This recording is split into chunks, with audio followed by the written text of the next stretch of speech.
You wake in the dimness of the stone cell, your eyes opening slowly to the rough ceiling above. The chill of the air clings to your skin, and your hand rests on the straw mattress, scratchy and uneven, scattered with husks that poke at your palm. The stone walls, thick and unmoving, breathe cold into the room. The mortar smells faintly of dampness, as if it has absorbed centuries of rain and whispered prayers. You hear nothing at first but the soft drip of water somewhere in the corner, echoing with patient rhythm. A thin blanket of wool, coarse against your bare ankles, lies tangled from restless shifting. You inhale slowly, and the breath carries with it the taste of stale smoke from yesterday's hearth, faint and lingering like a memory. Your feet find the flagstones, colder than the air, smoother than the straw, each slab uneven with cracks worn down by steps long gone. You sit a moment with your head bowed, shoulders rounded, feeling the weight of morning that has not yet begun. The air tastes of stone dust and damp straw. You hear a crow outside the wall, its cry stretched and sharp before vanishing into silence. The small slit of a window holds no light yet, only a faint grey glow that seeps reluctantly through the bars. You reach for your robe, rough woven wool, its sleeves sagging and frayed at the edges. It holds the faint scent of smoke, of onions sliced too thin the day before, of damp wool warmed by fire. Pulling it over your shoulders is like sinking into something both heavy and familiar. The rope belt scratches your waist as you knot it clumsily. Your hands are stiff, your knuckles dry from the cold. You rub them together slowly, hearing the faint rasp of skin against skin. You stand and sway a little, your legs remembering the weight of your body. Your sandals wait near the cot, worn leather straps curling back like tired vines. The soles are cracked, the edges frayed, but they take your feet without question. You walk a few steps across the stone, each footstep a dull thud in the stillness. The air does not stir, the silence is thick. You hear your own breath louder than you should. The walls around you are bare but for a wooden peg, where a small cloth hangs. It smells faintly of lye and river water, stiffened with repeated washing. You brush it with your hand, and it swings slightly, the movement almost too loud in the hush. Beside the cot sits a wooden bowl, dry now, streaked faintly with old porridge clinging like hardened paste. You tilt it, listening to the hollow sound it makes on the floor. Your back straightens slowly as you walk toward the door. The iron hinges creak faintly when you touch the wood, worn smooth where countless palms have pressed. Beyond, waits the long corridor that smells of dust, candle smoke, and the faint sour trace of spilled broth. You pause before opening, listening to the distant hush that lies beyond. You stand in the cold cell a moment longer. The air presses gently against your skin. The silence fills your ears. Your thoughts drift like smoke curling lazily upward, unfocused and soft. You feel the weight of your robe, the roughness of straw clinging to your sleeve, the faint prickling on your ankle where a husk still rests. There is no urgency, no haste, only the stillness of stone and the patient rhythm of a life measured by bells and silence. You breathe in, you breathe out, and the walls hold your breath as if they have been waiting for centuries to do so. You step into the corridor, your bare feet shifting inside cracked leather sandals, and the sound echoes faintly down the long stone passage. The air is cool here, holding a dampness that rises from the earth and settles into every joint of the monastery walls. Your fingers brush the rough plaster as you move forward, the texture crumbling slightly beneath your touch. It feels like dust, yet older than dust, as though the wall has been touched by countless hands before yours, each leaving behind something invisible. The distant bell begins to toll. Its iron tongue strikes against the hollow body, and the sound unfurls slowly into the morning. It is not urgent, it is not hurried. It rolls through the hall like a stone pushed gently along a slope, heavy and inevitable. The sound trembles in your chest, settles in your ribs, and lingers even after the echo fades. You walk with measured steps, each one cushioned by silence except when the stone floor catches your heel and sends a faint scrape forward. The corridor bends slightly, and a small door creaks open ahead. A brother, shoulders wrapped in wool, slips out and walks before you without a glance. His feet shuffle, his breath shallow. You follow quietly, the rhythm of sandals dragging against stone merging with your own. The door at the end of the passage is heavier, iron-banded, thick oak that smells of old smoke and beeswax rubbed in with tired rags. You press against it with your shoulder, and the weight yields slowly, as if reluctant to open. The moment it does, a stream of cold air greets you, sliding over your robe and tugging at your sleeves. You step into the cloister walk, open to the central courtyard. The courtyard is pale in the faint grey before dawn. The grass glistens with dew, and puddles cling stubbornly to the corners where stones have sunk. Water drips from the eaves in long, slow beads that splash into barrels below. The air carries the scent of wet earth, moss, and a hint of smoke from last night's fire. You hear the shuffle of feet around you as others gather, heads bowed, shoulders curved. No words are spoken. No greetings are given. The bell continues its patient rhythm, each note spilling over the cloister arches, mixing with the sound of sandals on stone. You move with the line, slow and even, toward the chapel door. The doorway is low, making you bend slightly as you enter. The stone threshold is worn down in the middle, hollowed from years of weight passing over it. Your foot slides naturally into the groove. Inside, the chapel smells of beeswax, smoke, and damp wood. Candles flicker, their flames small and pale against the vast darkness. The benches creak softly as the brothers settle. You move to your place, the wood polished by generations of robes brushing against it. The air is colder here, the stone walls drinking up every bit of warmth before it can spread. The silence is complete except for the bell's final strike and the shuffle of cloth. Your breath sounds louder now, rising and falling in slow rhythm. You lower your head, your hands resting lightly on your knees. Around you, the chapel feels like a cavern, the ceiling lost in shadow, the air heavy with stillness. You hear the faint clearing of a throat, the rustle of a sleeve, and then nothing more.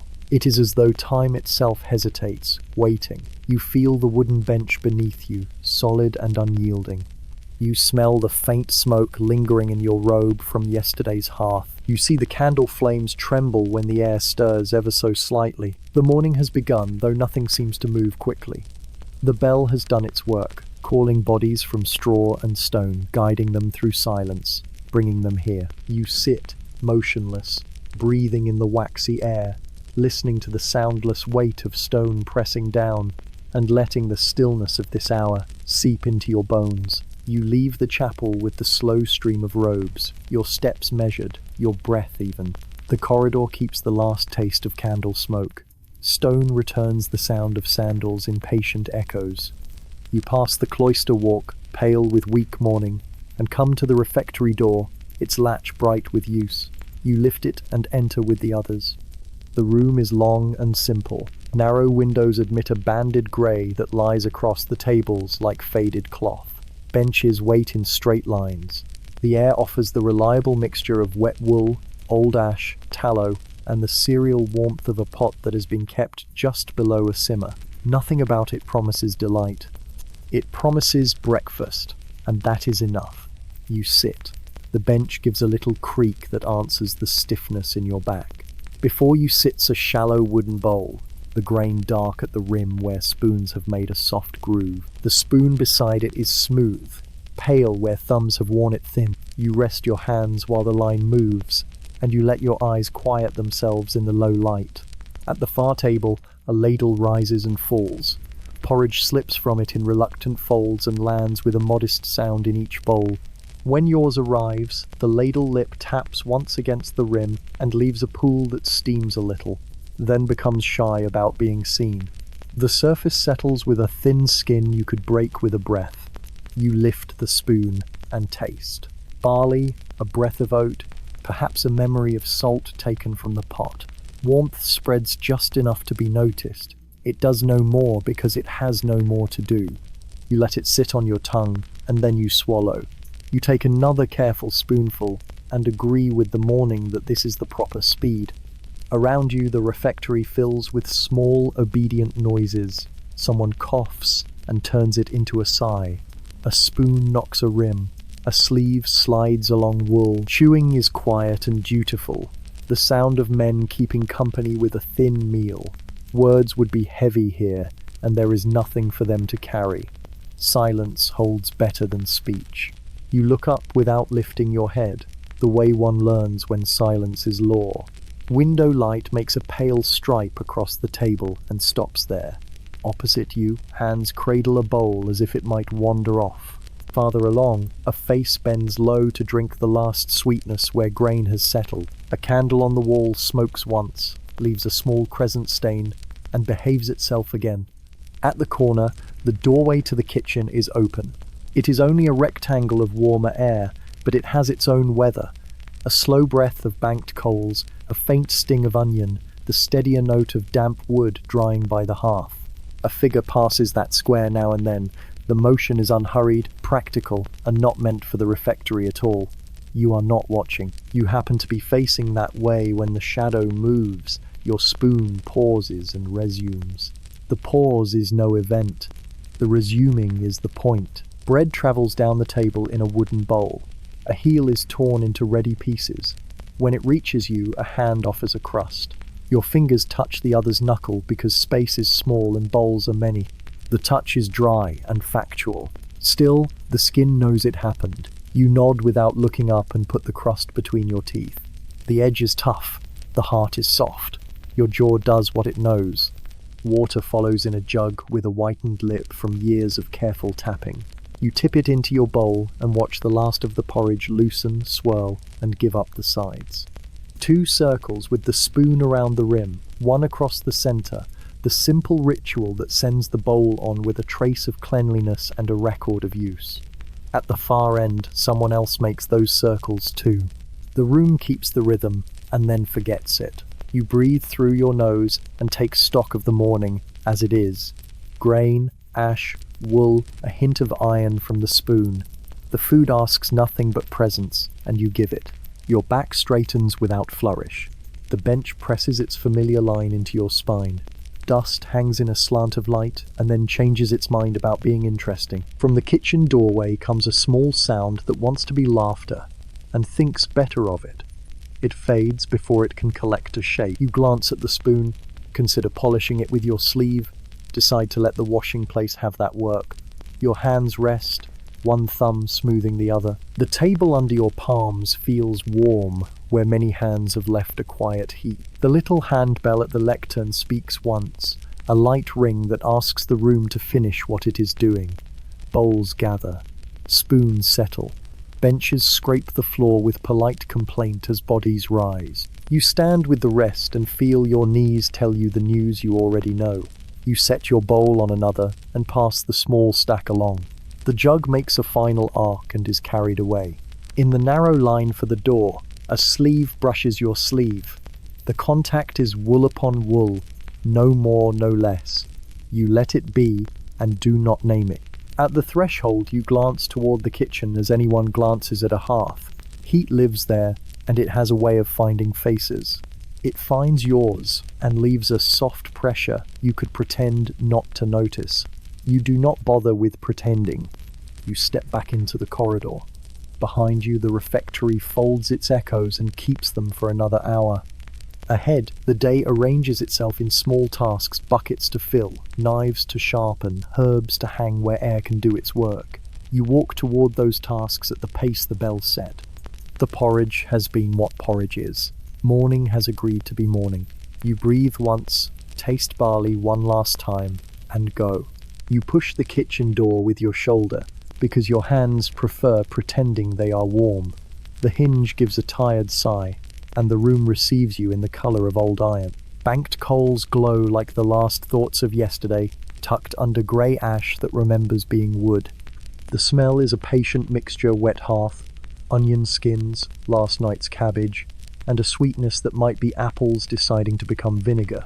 The air is cool enough to nip your nose, yet the promise of heat sits near your knees, breathing under ash as if it needs coaxing to remember its name.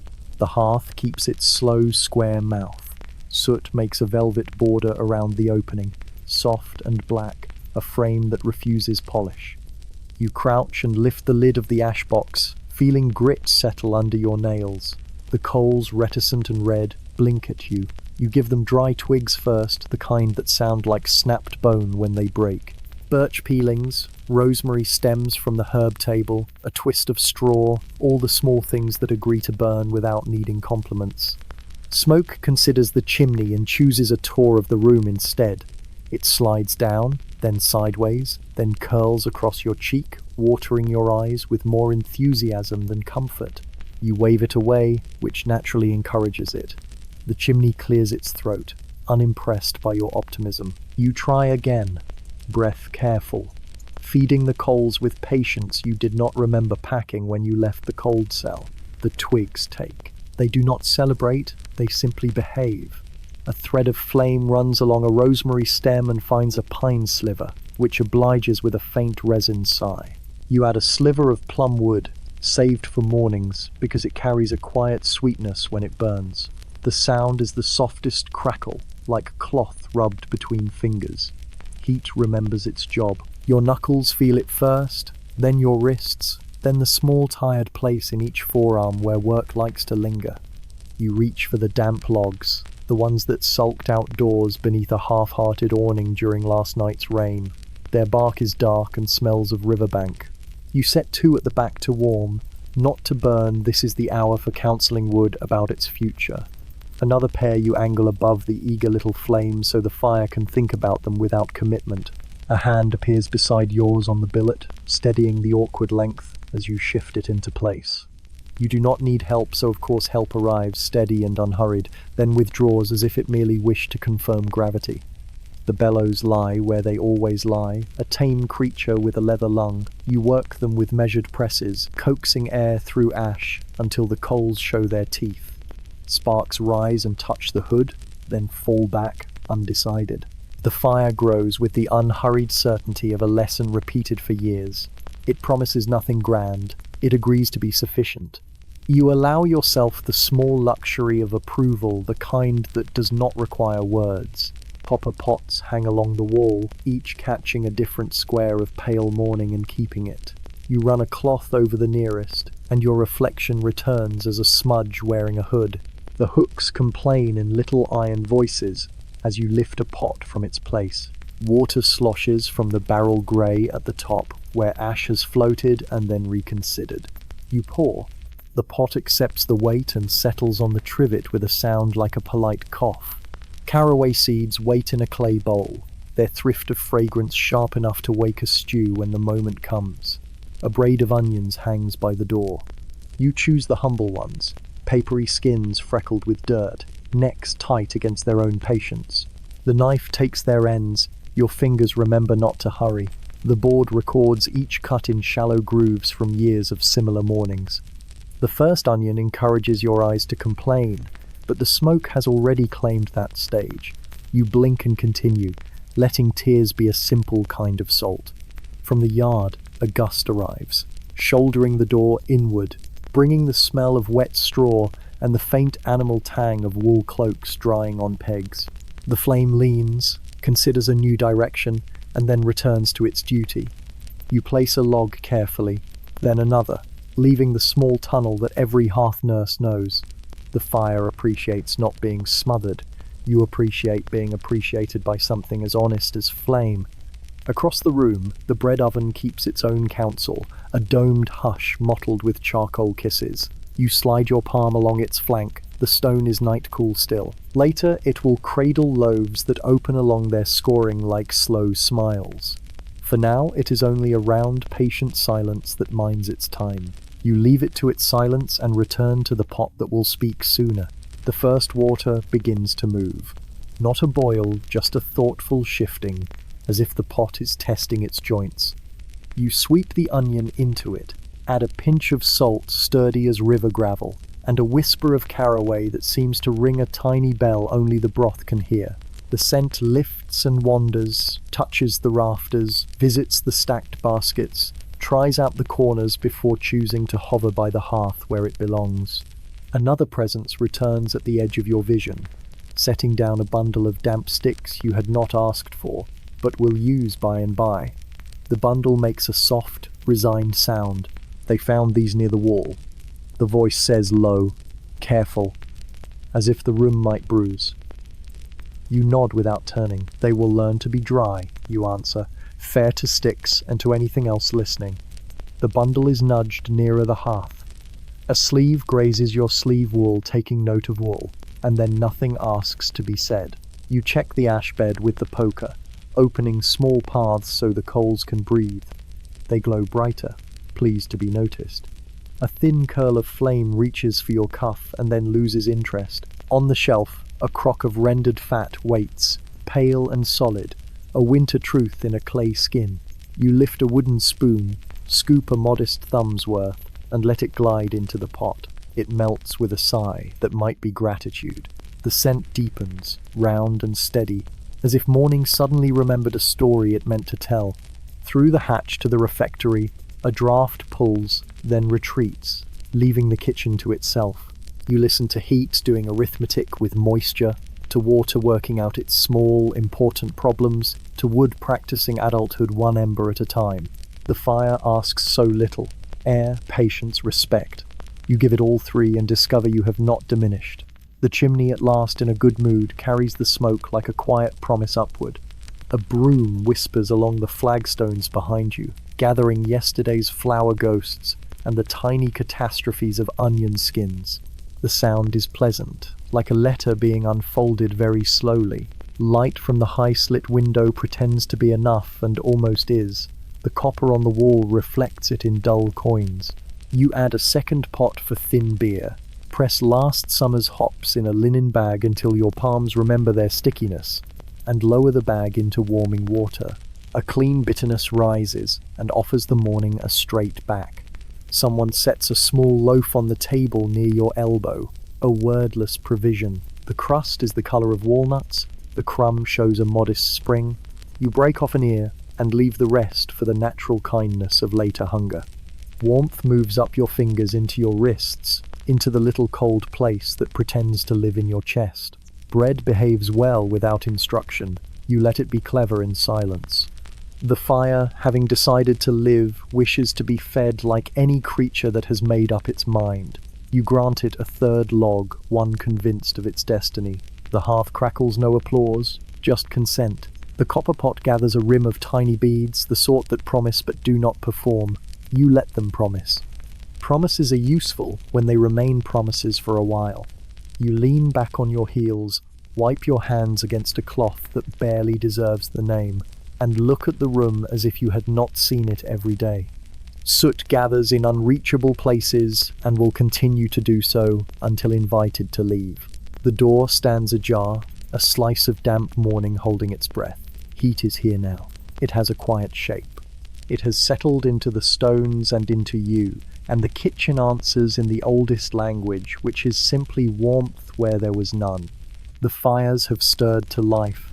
They require nothing dramatic from you, only the steady tenderness of tending. You have given it, and the day is ready to be cooked. You tie the apron smoother across your robe, feel the knot confirm your hands, and stand a little nearer the hearth than necessary, because nearer seems reasonable.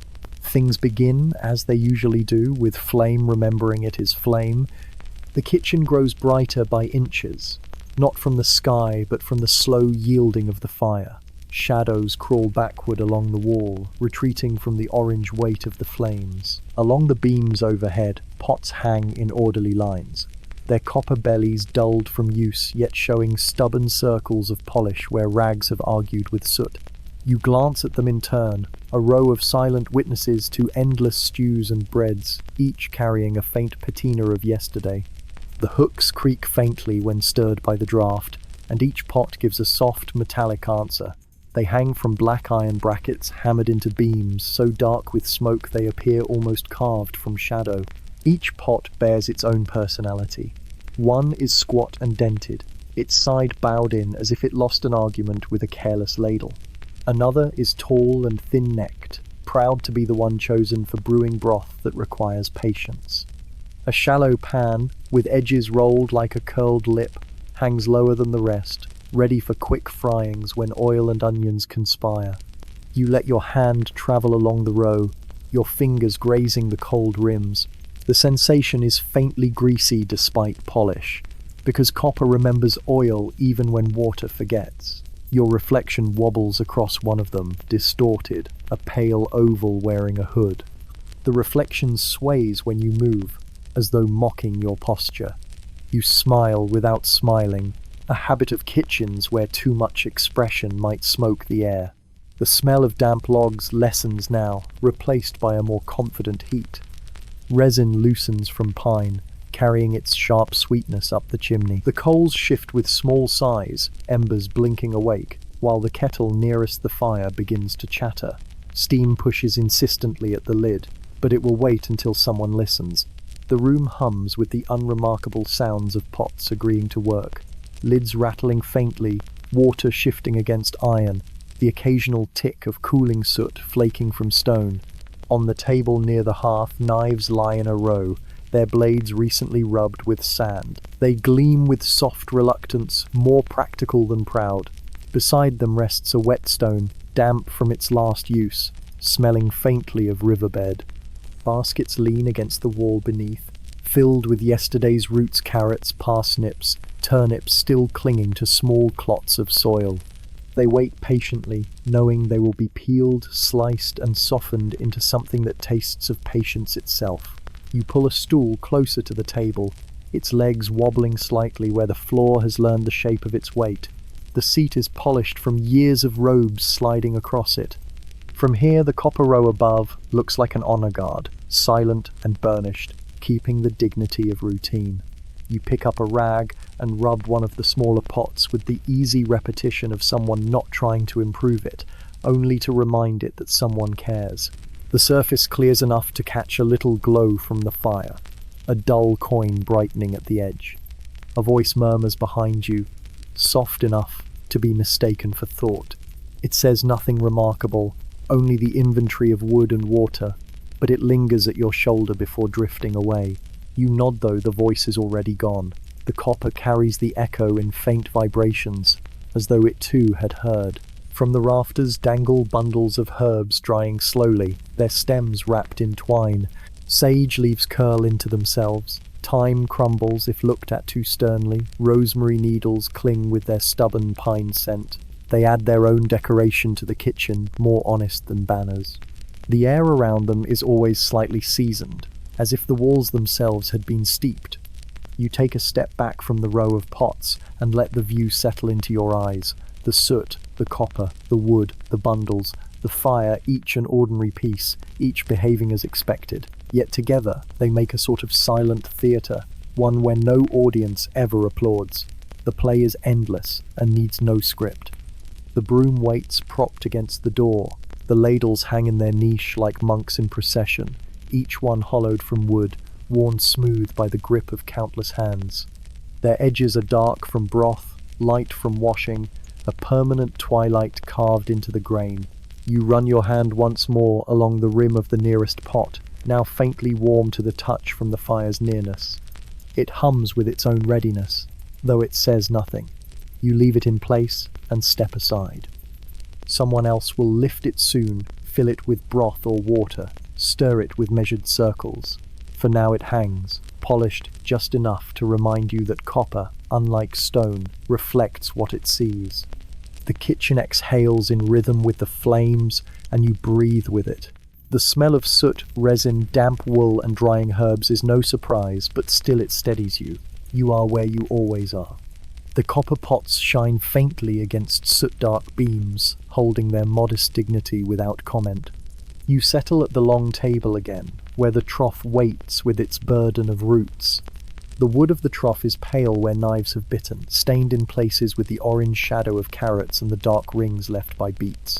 The smell rising from it is not fresh but honest, damp soil, faint sweetness, and the sharp bite of raw turnip. You take the knife closest to hand, its wooden hilt worn thin in the middle, where thumb and finger have agreed to meet for years. You draw the blade across a carrot, the sound soft and fibrous, more like cloth tearing than wood splitting. Orange ribbons curl away, thin and weak, falling into a pile that grows without pride. The root beneath your knife glows faintly with moisture, its scent a reminder of buried places. You work slowly, not because speed is impossible, but because repetition is expected. The pile of peels thickens, the trough fills with cut pieces. The turnip offers a different resistance, denser, heavier, its white flesh showing the faintest trace of purple near the skin. Each cut leaves a firm chunk that rolls across the trough before resting. You smell its bitterness and shrug at it. Pot will change it, fire will tame it, knives are simply the first persuaders. Someone slides another basket onto the table beside you. The wicker creaks, the roots tumble and knock together with muffled thuds. A hand brushes yours in the moment of setting it down, though it could have been avoided. It remains long enough to be noticed, not long enough to be remarked upon. The basket smells of damp reed and soil that has not given up its claim entirely. You return to your cutting. The rhythm is simple. Slice, gather, push, repeat. The sound becomes a steady pattern, filling the air the way plainchant fills the chapel monotone, regular, soothing through its refusal to surprise. The blade dulls slightly against the tough hide of parsnip, and you press harder, hearing the scrape of steel complain faintly. You pause, rub the knife against the whetstone, and return. The sound changes, cleaner, as though the knife is grateful for being remembered. From the hearth comes a low pop as resin surrenders in the log. Smoke wanders lazily through the rafters, curling around the bundles of drying sage. You feel its presence settle in your sleeve, leaving the faint smell of wood fire that you know will travel with you to prayer and to rest. The onion pile waits, and you choose one, its skin papery and loud when peeled back. The smell rises, strong and immediate, pricking your eyes as if reminding you not to take anything lightly. Tears sting without passion, only as a bodily fact. You slice thin rings, your knife keeping time with your breathing. Each cut makes a pale circle that collapses into the trough, adding its sharp perfume to the growing chorus of earth and root. You pause to rub your hand along the edge of the trough. It is smooth from centuries of this same work, grooves pressed deeper by the labor of hands you will never know. The wood accepts your palm without protest, offering only its cool, firm presence. You add the last onion to the pile and push the cuttings toward the side, making space for the next basket. A small loaf of yesterday's bread waits on the corner of the table. Its crust is hard, cracked like dry clay. You break off a piece, chew it slowly. The taste is flat but steady, softened by the steam rising from the pots nearby. Someone hums under their breath across the room, not a tune you recognize, not even a melody, more the sound of voice filling silence without purpose. The note rises and falls, then fades. You keep your eyes on the knife and let the sound join the rhythm of your cutting until it dissolves. You glance at the pile of sliced roots, orange, white, pale green, streaked with purple. They lie together without order, waiting to be softened into sameness. Your knife rests across the trough, its blade catching the glow from the fire in a dull shimmer. Your hands, roughened by wool and work, smell now of soil, onion, and the faint sweetness of carrot. You rub them together absently, as if the smell might lessen. It does not. A draught slips through the open doorway, carrying the cool scent of rain-soaked stone from the courtyard. The fire bends slightly, then steadies. Your hair stirs under your hood. You do not move. You let the air wash past, leaving goose flesh along your wrists. You return to your task, lifting another root, placing it against the trough, guiding the knife down its length. Each movement is deliberate. Each piece falls as expected. Nothing hurries. Nothing asks for more than the next cut. The trough fills steadily, roots layered like chapters in a book no one will read, but everyone will eat. You look at them, you breathe in their earthy chorus, and you understand that this is enough for the morning. Knife, trough, roots, the sound of cutting, the smell of soil becoming food. You carry the basket of peelings to the doorway and pause there because the courtyard always asks for a moment. Rain no longer falls with conviction. It performs the careful drip that follows labor. The air tastes of wet stone and a little iron, as if the roof has soaked overnight and now gives back what it borrowed. You step beneath the cloister arch and let the cool fold over your warmed sleeves. Water gathers along the eaves, counts to 3 in a language of beads. and let's go into the waiting barrels with small, agreeable sounds. The cloister walk lays out a long rectangle of restraint. Moss scribbles at the edges of the paving stones, writing the same polite sentence in every corner. Puddles hold thin ovals of sky and do not spill them. You move slowly along the arcade, basket against your hip, and listen to a faithful arrangement of small noises. Water ticking on wood, a dove muttering under the roof, sandals far away keeping their measured counsel. The rain, undecided about being weather anymore, has promoted itself to punctuation. You tilt your face toward the open square and feel soft pins of wet touch your skin. They do not soak, they inform. Across from you, the kitchen chimney lifts a thin thread of smoke that refuses straightness and wanders along the tiles as if reviewing them. You know that smoke onion, fat, a hint of last summer's hops, so even from here it arrives like a familiar voice carried thinly through rooms. You breathe it in and let it sit politely behind your ribs. At the first barrel, the rim is slick with algae, a thoughtful green that does not apologize. Water rounds itself at the lip, hesitates, and drops with a note that lands in your bones as much as in the barrel. You tip the peelings into the compost trench beside it, and turn the heap with the old fork, its tines bent like teeth remembering different directions. Steam rises where the heat of rot keeps its own season. The smell is assertive. The rain, a sensible creature, stands a little farther off, and minding its rain business. You lean against a column. The stone is cold, which is its personality. Tiny ferns cling in the seams. A snail writes a spiral opinion near the base, taking all the time in the world because it has declined to own a bell. From here you can see the refectory door, half closed, the kitchen hatch, half open, and the herb beds where sage and rue pretend that string has made them orderly. Rain beads on their leaves and then reluctantly jumps, as if nudged by a shy finger. A hooded figure crosses the square with a pail, walking at the pace appointed for pails and mornings and rain. The sandal finds the shallowest part of a puddle and accepts the small consequence. The pail gives a modest slosh, corrects itself, and continues. You watch without intending to, which is the best way to watch. At the far barrel, water is tipped in. The figure stands very still for an unnecessary heartbeat, and then returns along the same line of stone. When the steps pass your arch, a sleeve lingers near yours, wool nearly, almost, brushing wool, then continues as though the air had made its own choice. The roof drips perform variations. From the north side you get a steady metronome, from the east a polite stutter, from the corner where a proud tile believes it is slightly different from its neighbours, you get a hesitant triplet that refuses to resolve.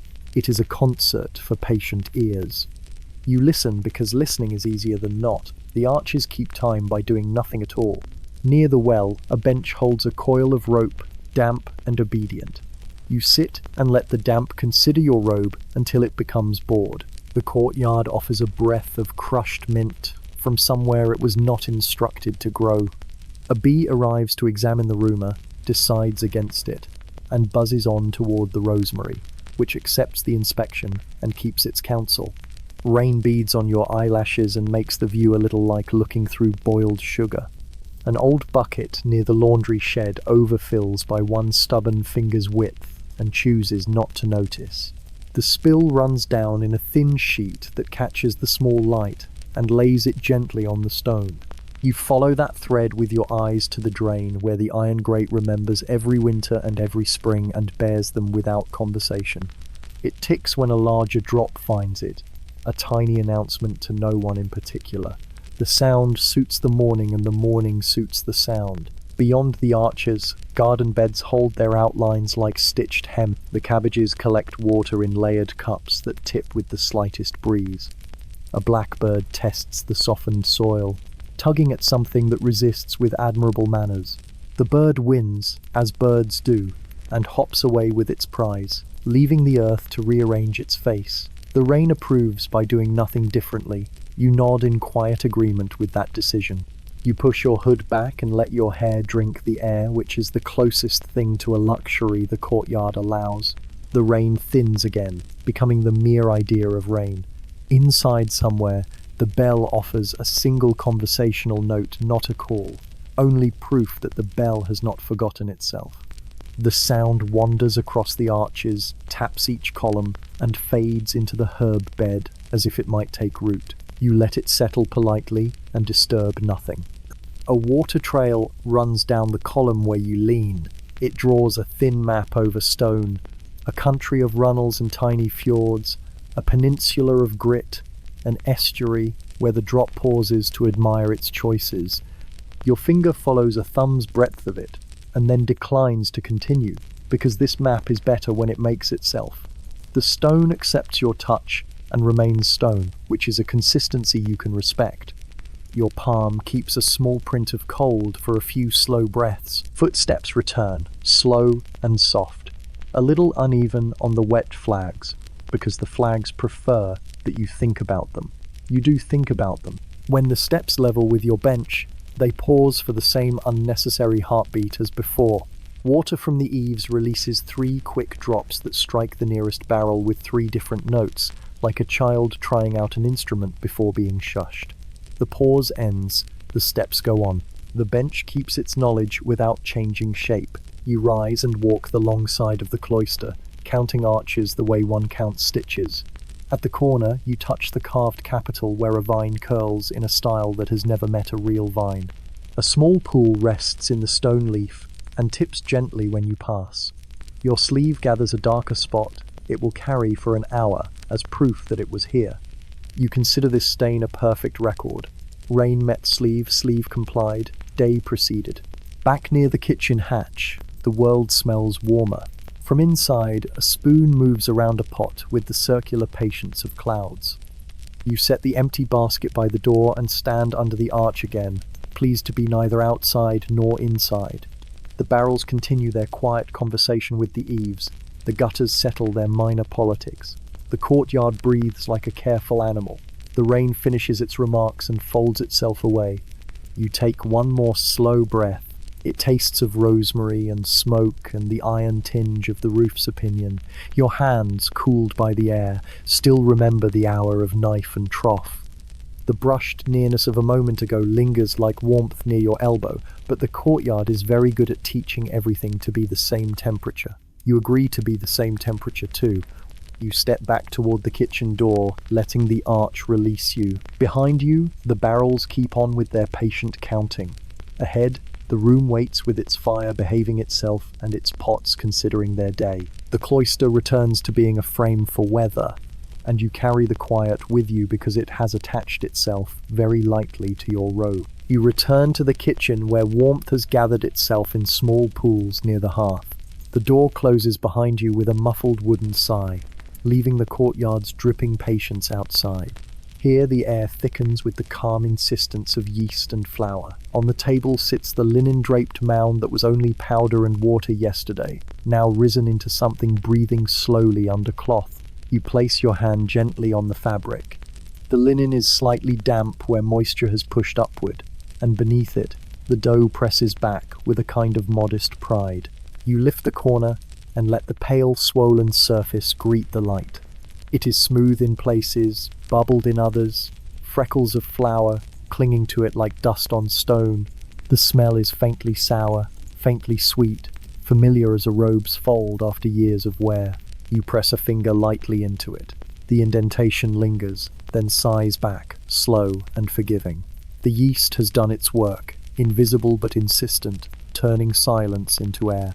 You imagine the bowl as a small lung, rising through the night without song, shaping itself in darkness while rain tapped the roof. Beside it rests a crock of flour, the rim white with spills, the cloth cover tied with rough twine.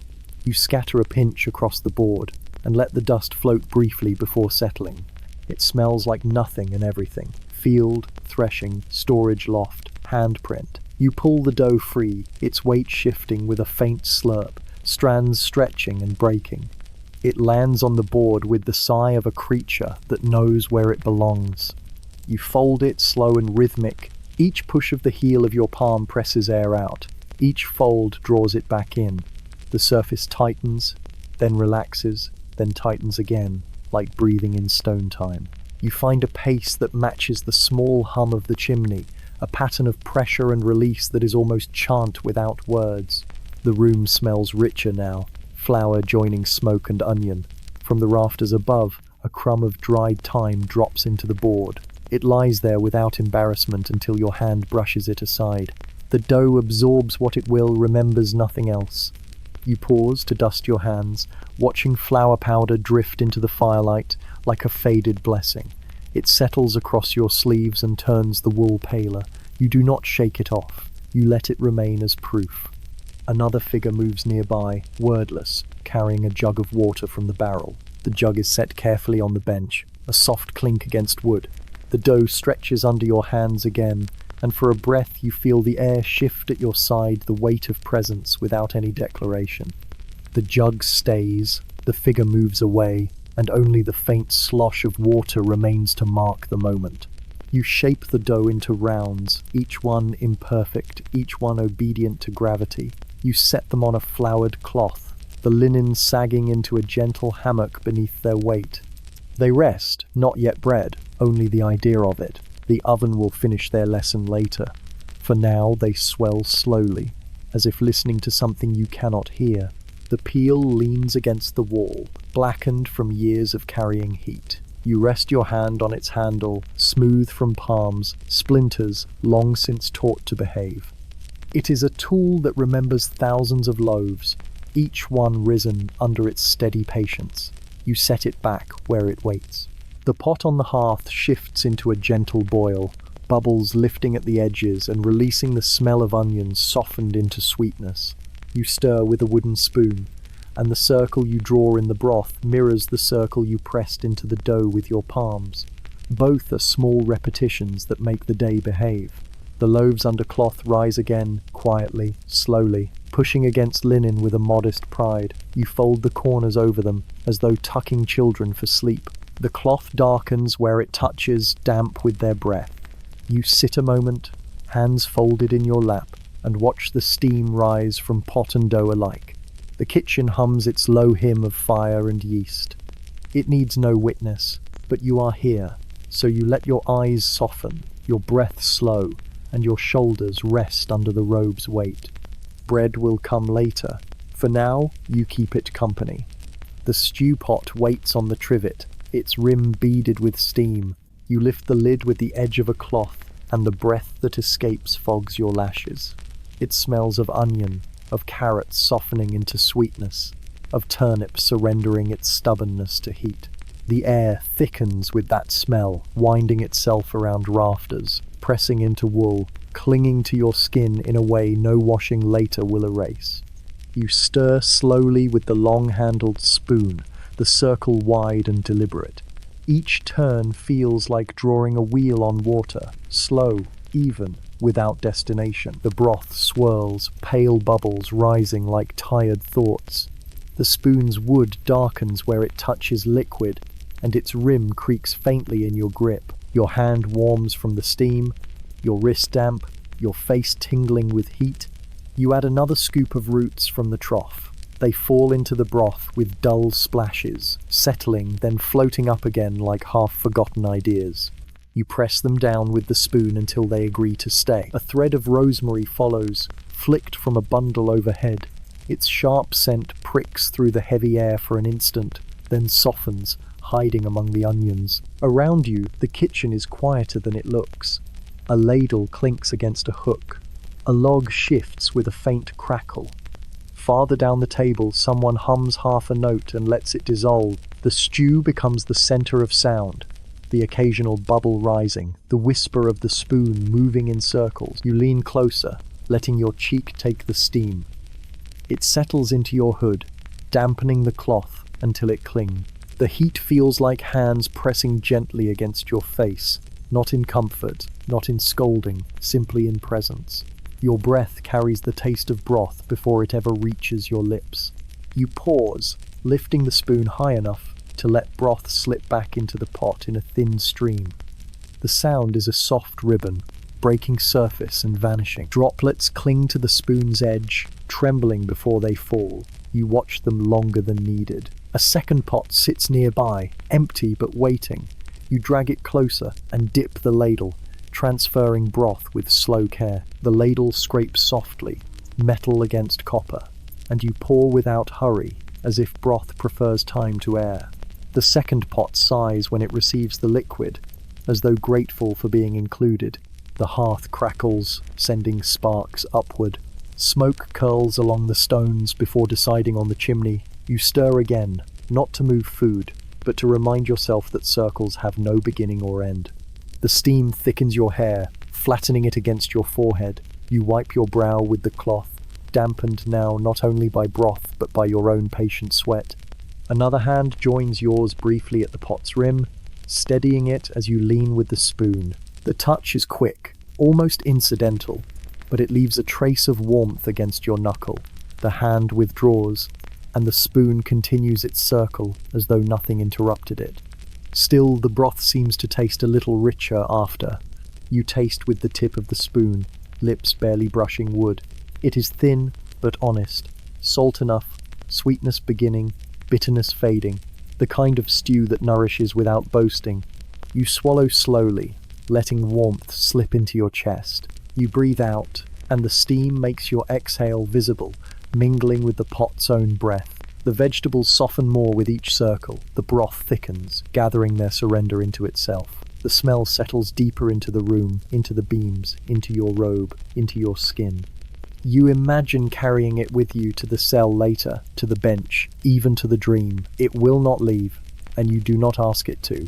The stewpot murmurs in agreement, bubble after bubble breaking the surface like small confessions. You stir, you breathe, you watch, you wait. That is all, and it is enough. You stack the cabbage heads in a careful pyramid that knows better than to trust itself.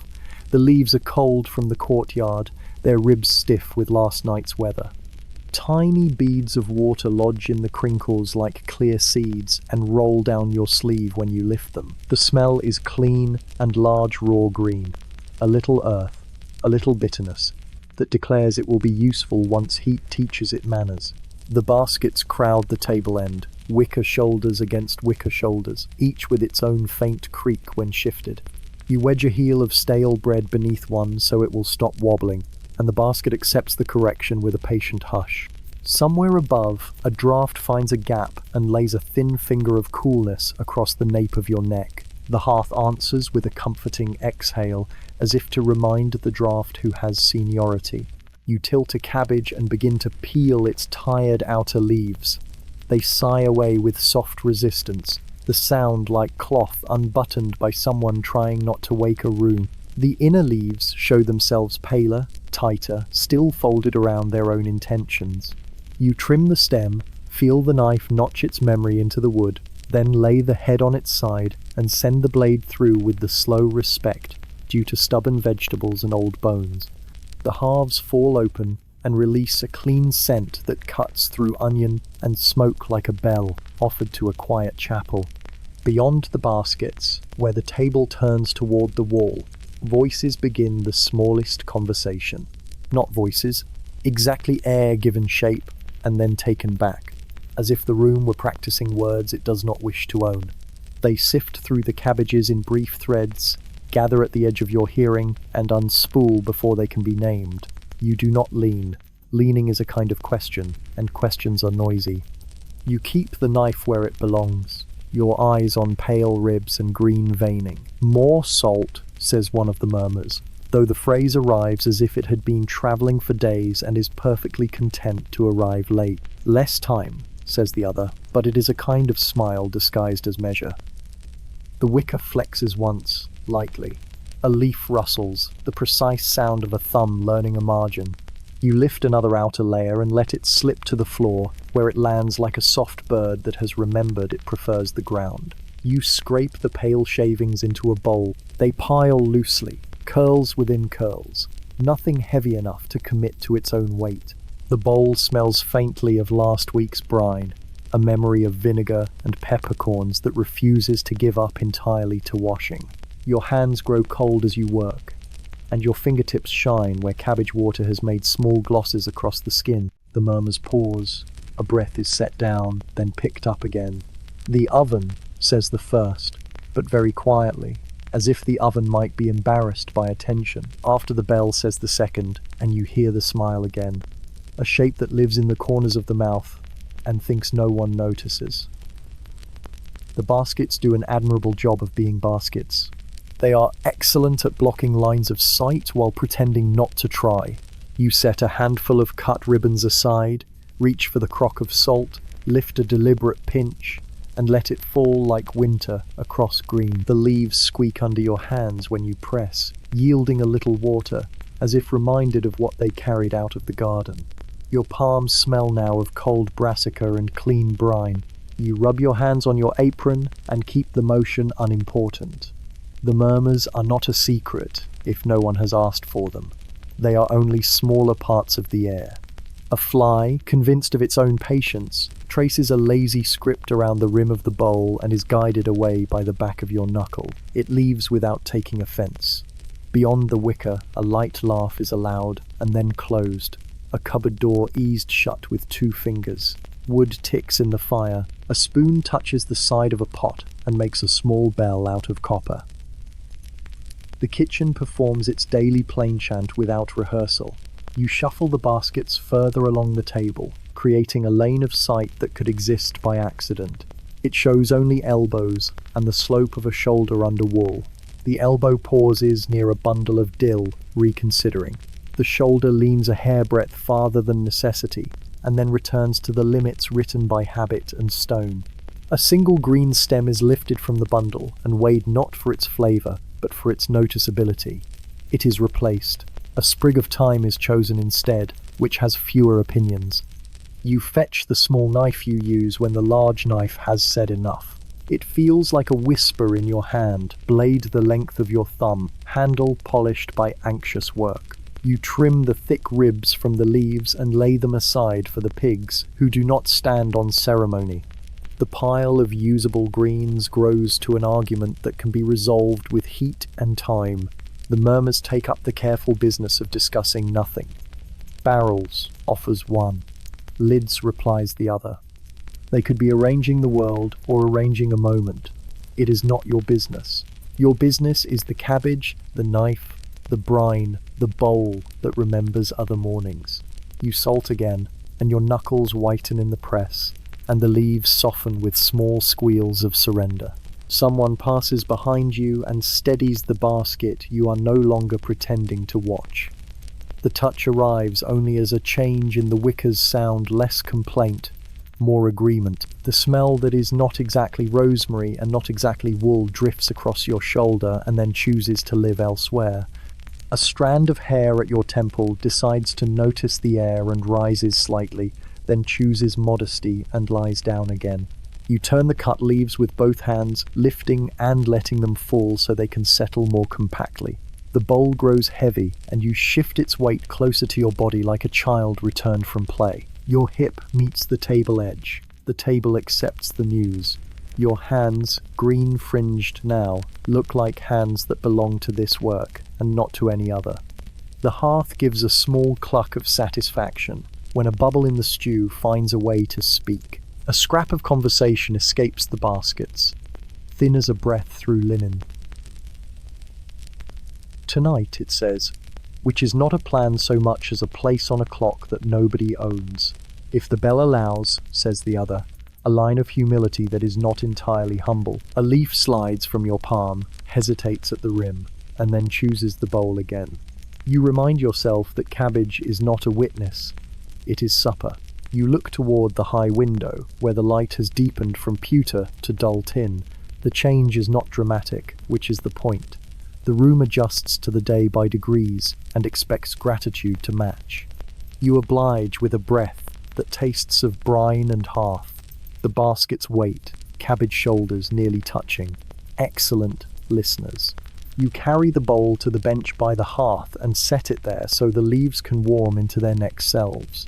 The heat strokes the rim, draws a little more water from the greens, and returns a scent that softens the line of your mouth without asking. You rinse your hands in the basin, the water grey from many mornings, and wipe them on a cloth that will never be truly clean again and has made peace with that. When you return to the table, the space beyond the baskets is empty. in the way a page is empty after a sentence ends. The dill is missing one small sprig, not a theft, an adjustment. The time shows a neat gap that would escape the attention of anyone who has not made a habit of noticing middles. The wicker has stopped creaking. The air is content with being air. You set another cabbage on the board. Feel its weight argue briefly with your wrist, and begin to peel again. The outer leaves depart with polite resignation. The inner leaves promise usefulness. Somewhere to your right, a breath enters and leaves a body without commentary. In the stew, a carrot announces its softness and then declines further speech. The kitchen, pleased with the level of attention it is receiving, continues to be exactly itself.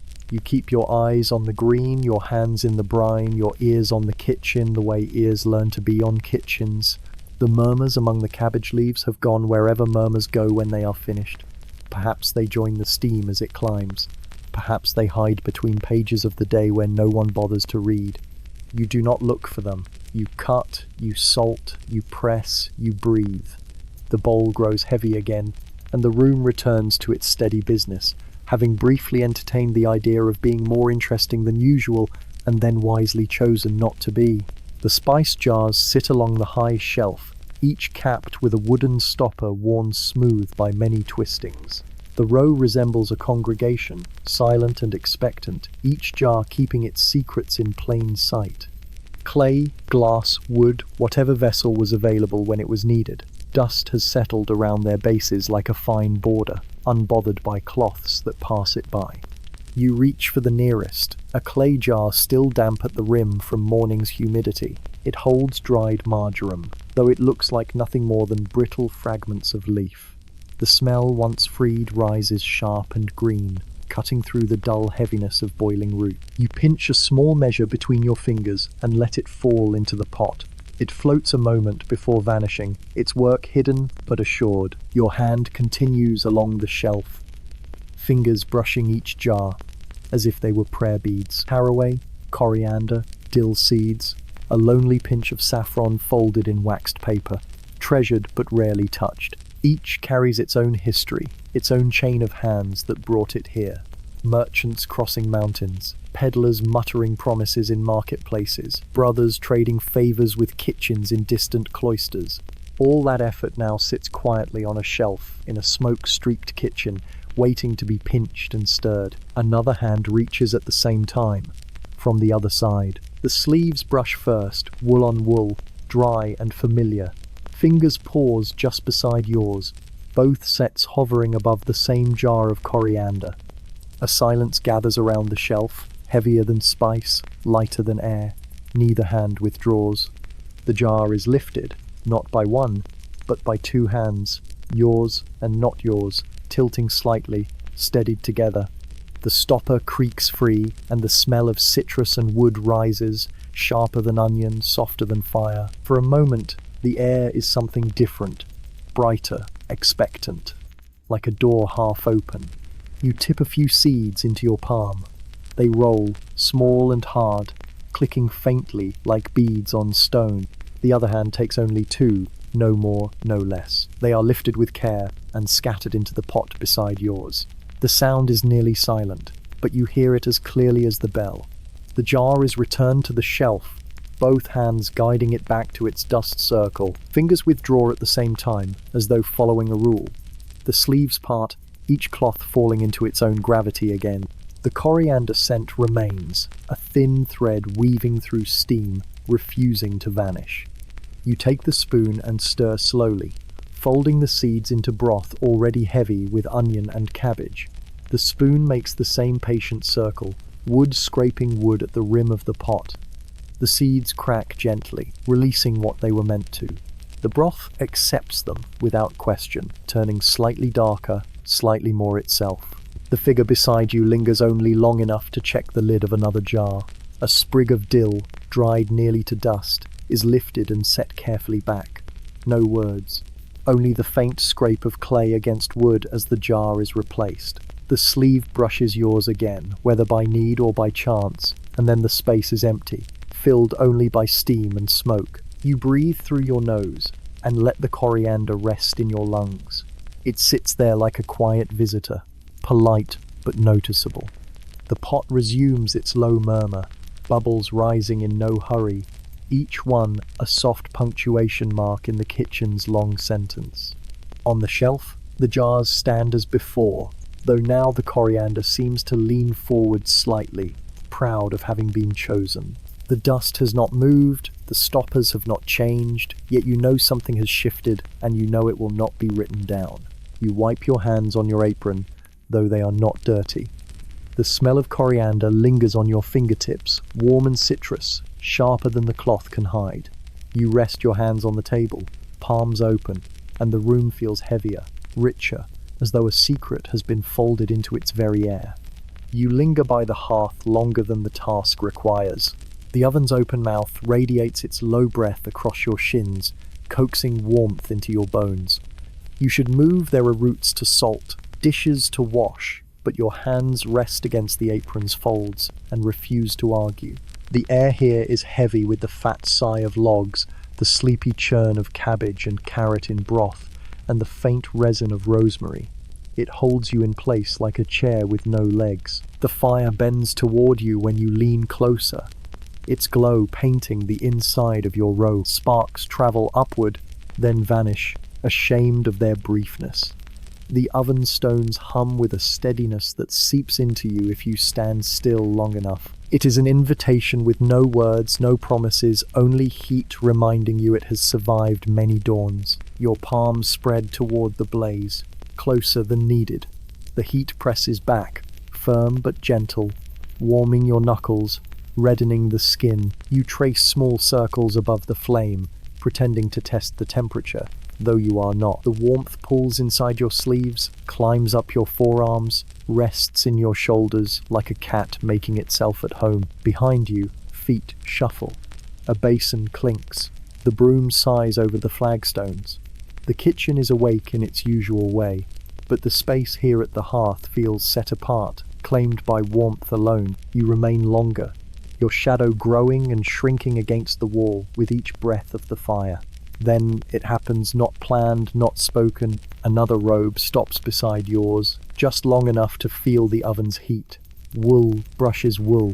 Two sets of hands rest on the same invisible border between flame and air. Your elbows do not touch, but they listen to each other. The silence thickens, not heavy, not loud, only stretched. The other sleeve lifts slightly as if testing the heat more honestly than you have. The hand stays too near yours for too long, though not long enough to break the rule of accident. The glow paints both wrists the same color. Neither pulls away. A ladle clatters behind you.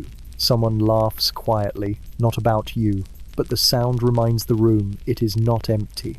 The sleeve beside you withdraws slowly, almost reluctantly, and then finds something useful to do at the table. You are left with the hearth, with its loyal warmth, with your palms still spread, as though they were waiting for more. You close your hands and lower them, folding fingers into fists that soften quickly again. The fire, indifferent, continues its small applause against the logs. You step back half a pace, letting cool air find your face.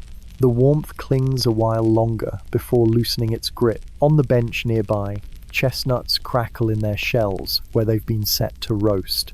Their smell is nutty, sweet, promising a later moment. You watch the shells split along their scored lines, steam escaping in thin threads. It reminds you that even the hardest things soften when they sit by fire long enough.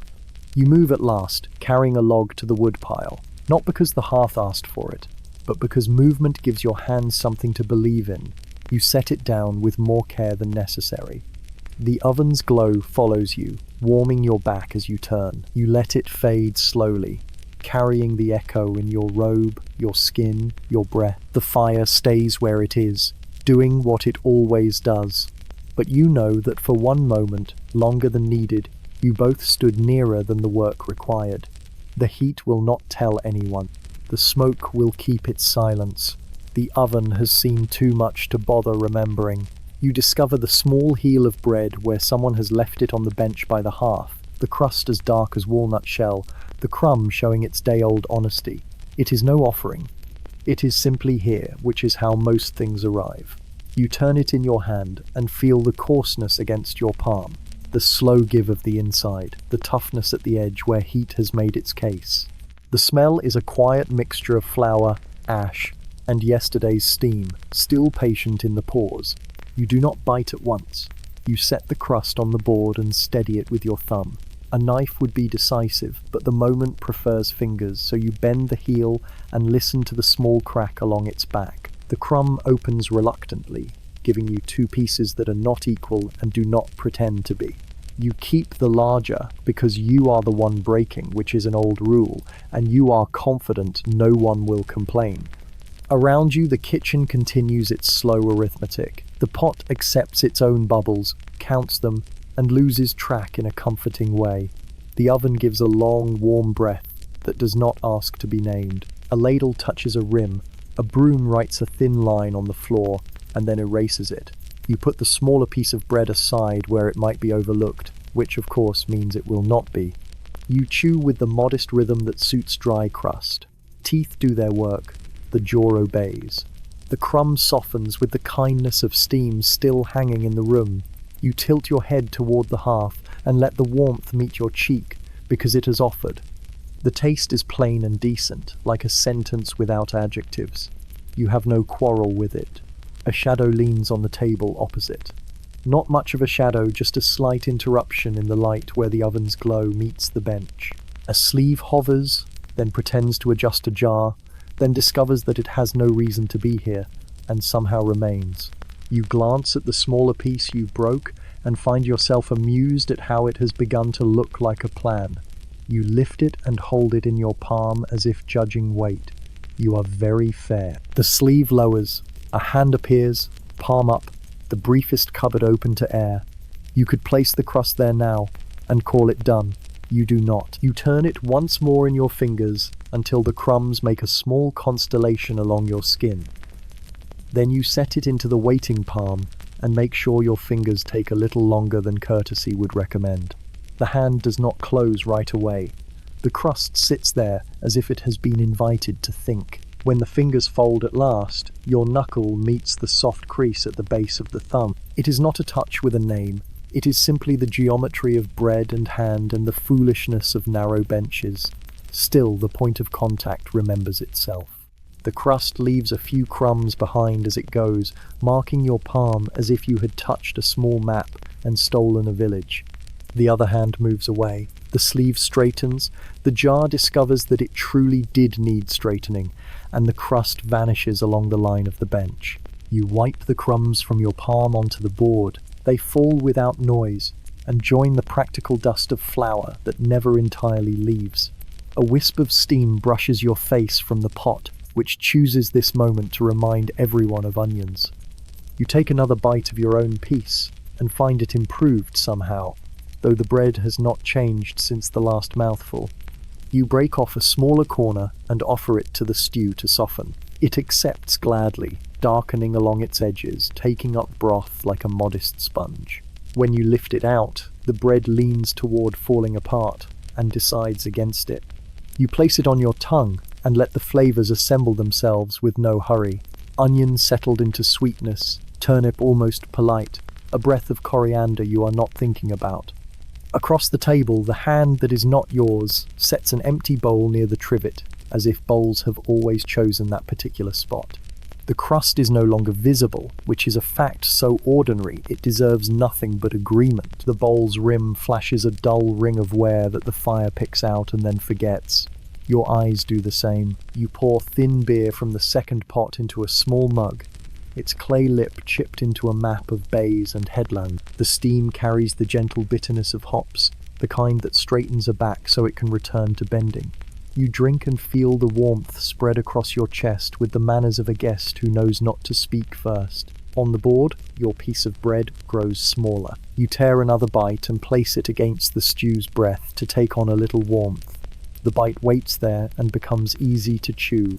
You think of nothing helpful and find that restful. A basket at your elbow tips slightly and needs a hand to right it. The hand arrives at the same instant as yours. You lift together, and the wicker stops complaining. Fingers, both sets, remain a heartbeat too near the same handle, then discover other occupations in perfectly opposite directions. The basket sits chastened and grateful, if baskets can be said to have such opinions. You return the mug to the bench, where it leaves a faint ring like a pale moon on oiled wood. The ring will fade when the heat forgets it. Some marks are sensible. You brush the board clear with the side of your hand and collect the crumbs with the back of your knife, letting them fall into your palm. They are small, unambitious, easy to lose. You tip them into the pot, not enough to matter, enough to have happened. Someone in the doorway sneezes and apologizes to no one. The oven offers its steady quiet. The stew, relieved of the weight of rawness, begins to sound content. You take the last portion of your crust, press it once between finger and thumb, and feel the hard edge soften simply because you asked it to. You eat it and decide that bread knows more than it ever says. On the bench across from you, a thumb brushes a lower lip quickly, collecting what might be a crumb or might be nothing at all. A sleeve smooths itself. A small sound that is nearly a laugh manages to be only a breath. The world bravely continues. You rinse your hands in the basin, water cold enough to be admired. The chill tightens your skin.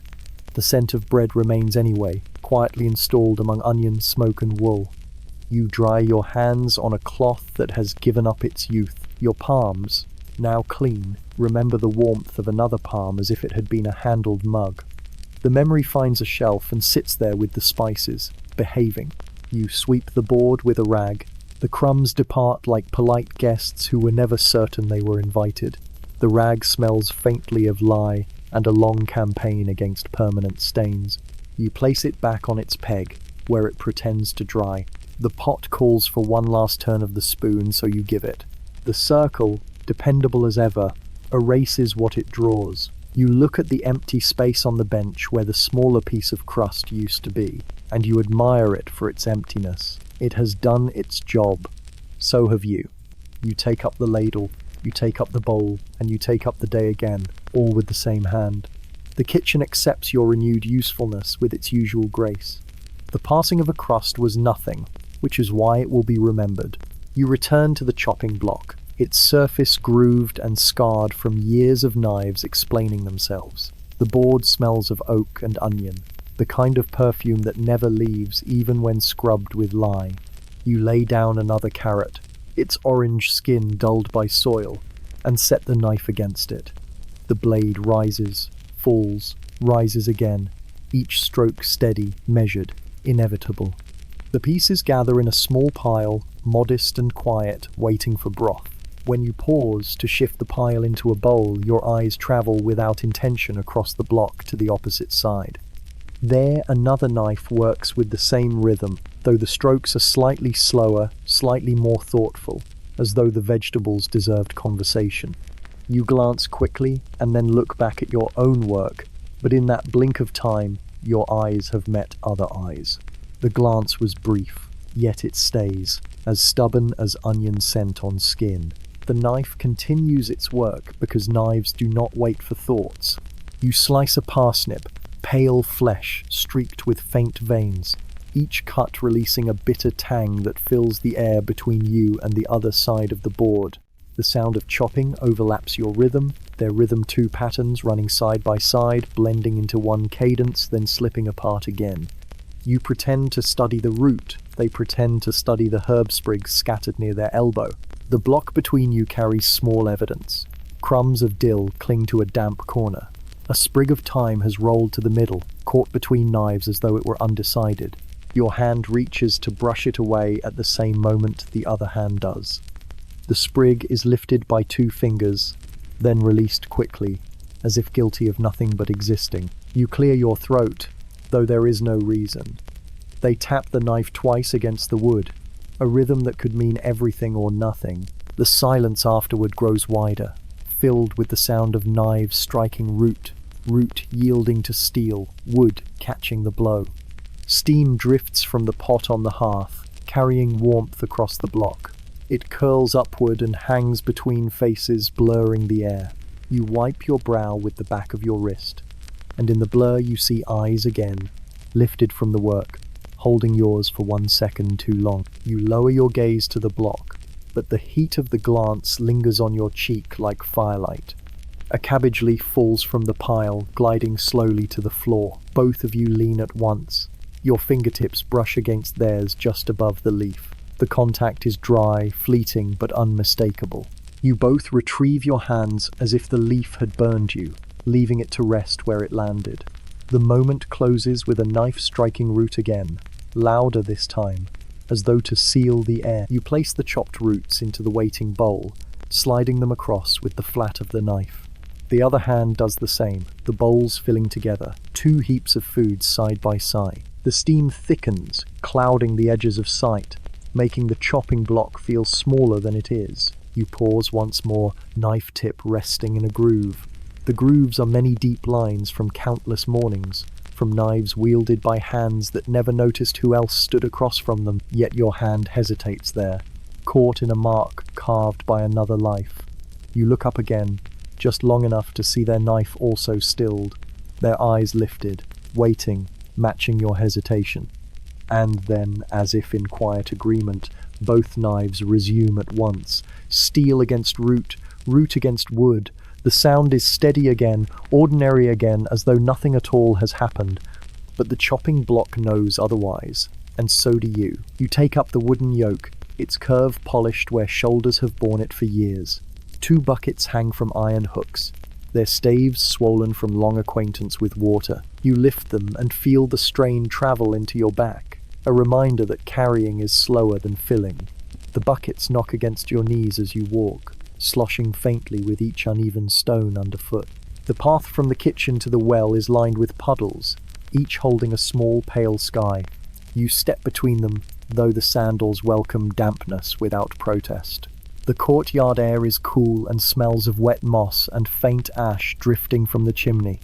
A crow complains from the roof beam, then decides silence is easier. At the well you set the buckets down, the iron handles clanging against stone. The rope is coarse against your palms, leaving traces of hemp dust on your skin. You lower the bucket, hearing it creak as the pulley groans in sympathy. The sound of wood and rope together is older than you, and shows no interest in being improved. The bucket touches water with a hollow slap, then sinks. You feel the weight shift suddenly as it fills.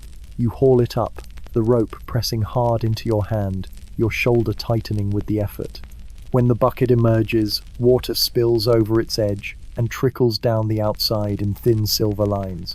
You set it down and repeat, the second bucket following the first with the same tired song. Now full, the buckets swing heavy from the yoke. You settle it across your shoulders, the wood biting a little, and begin the slow walk back. The buckets sway, their surfaces trembling with each step, catching bits of sky and bits of wall, spilling neither. You walk in time with the weight, letting your stride adjust to their pendulum.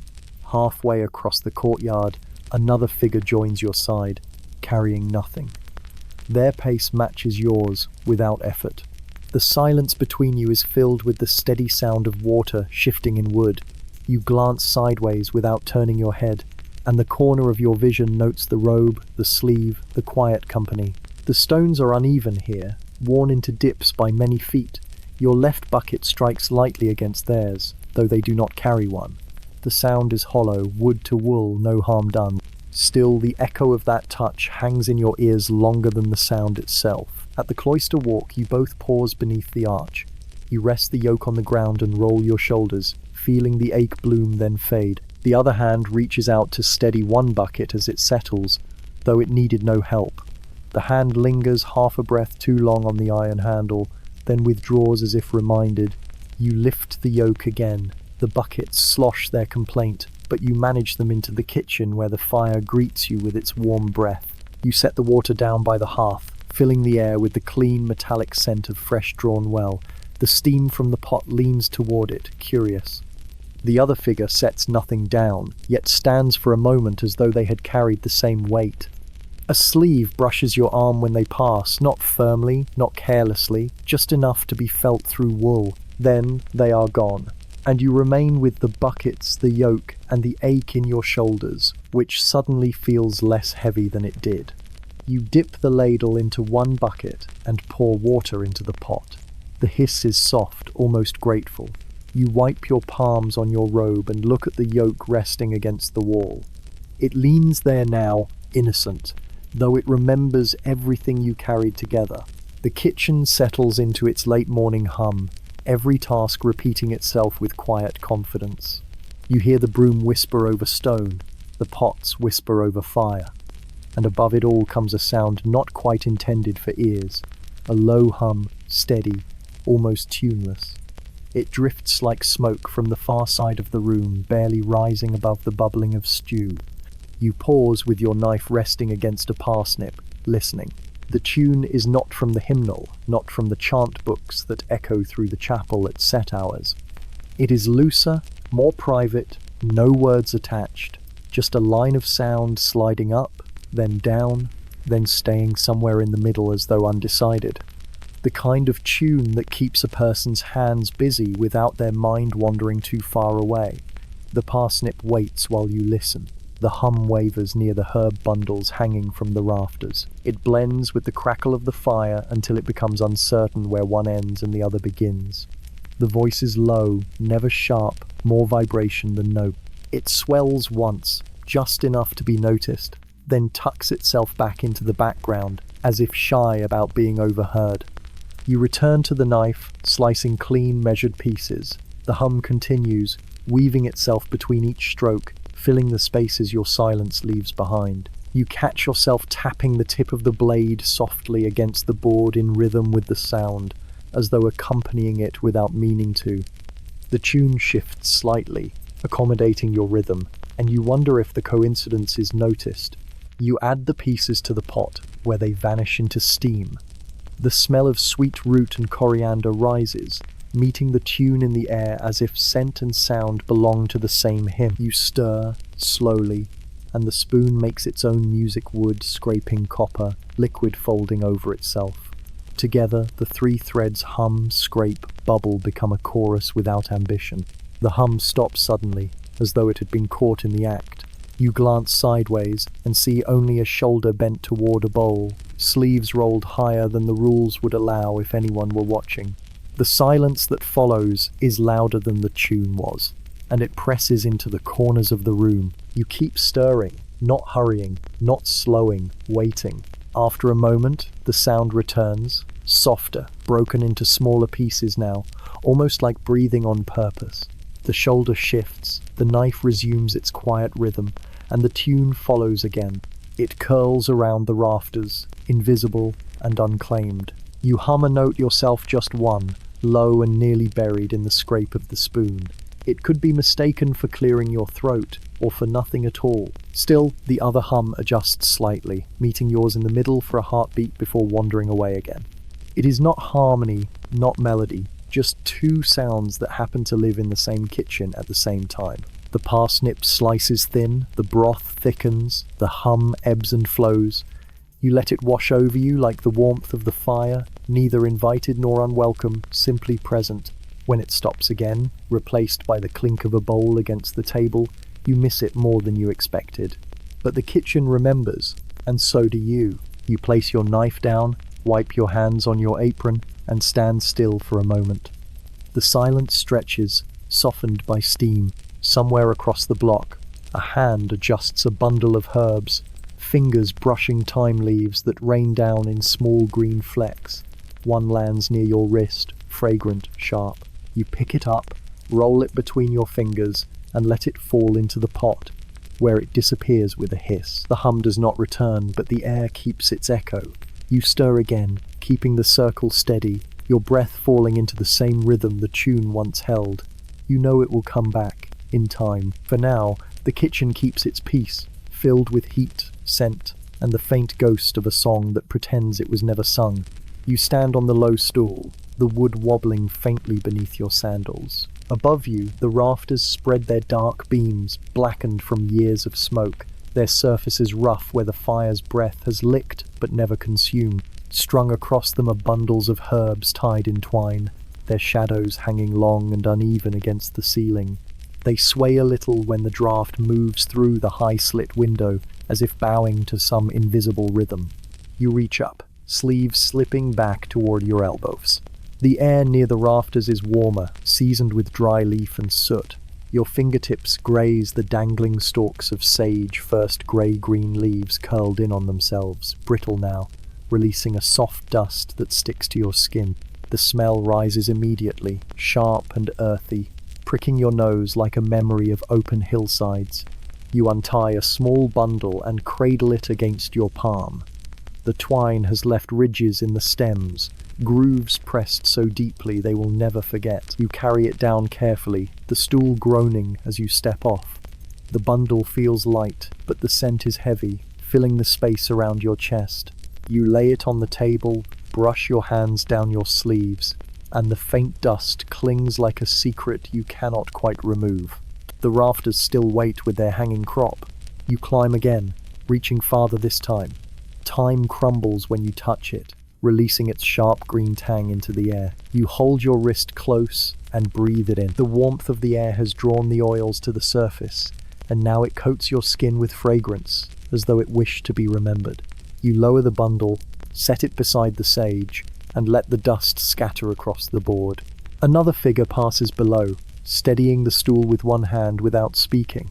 Their palm rests against the rung longer than necessary, keeping the wood from wobbling even after you have already found your balance. You look down briefly, your wrist half bared by the fallen sleeve, and their eyes lift to it just as yours lower to them. For a heartbeat, the line of sight is unavoidable, and then both of you retreat into the safety of task. You tug a sprig of rosemary from the rafters, its needles stiff and resinous, their smell sharp like pine sharpened by sun.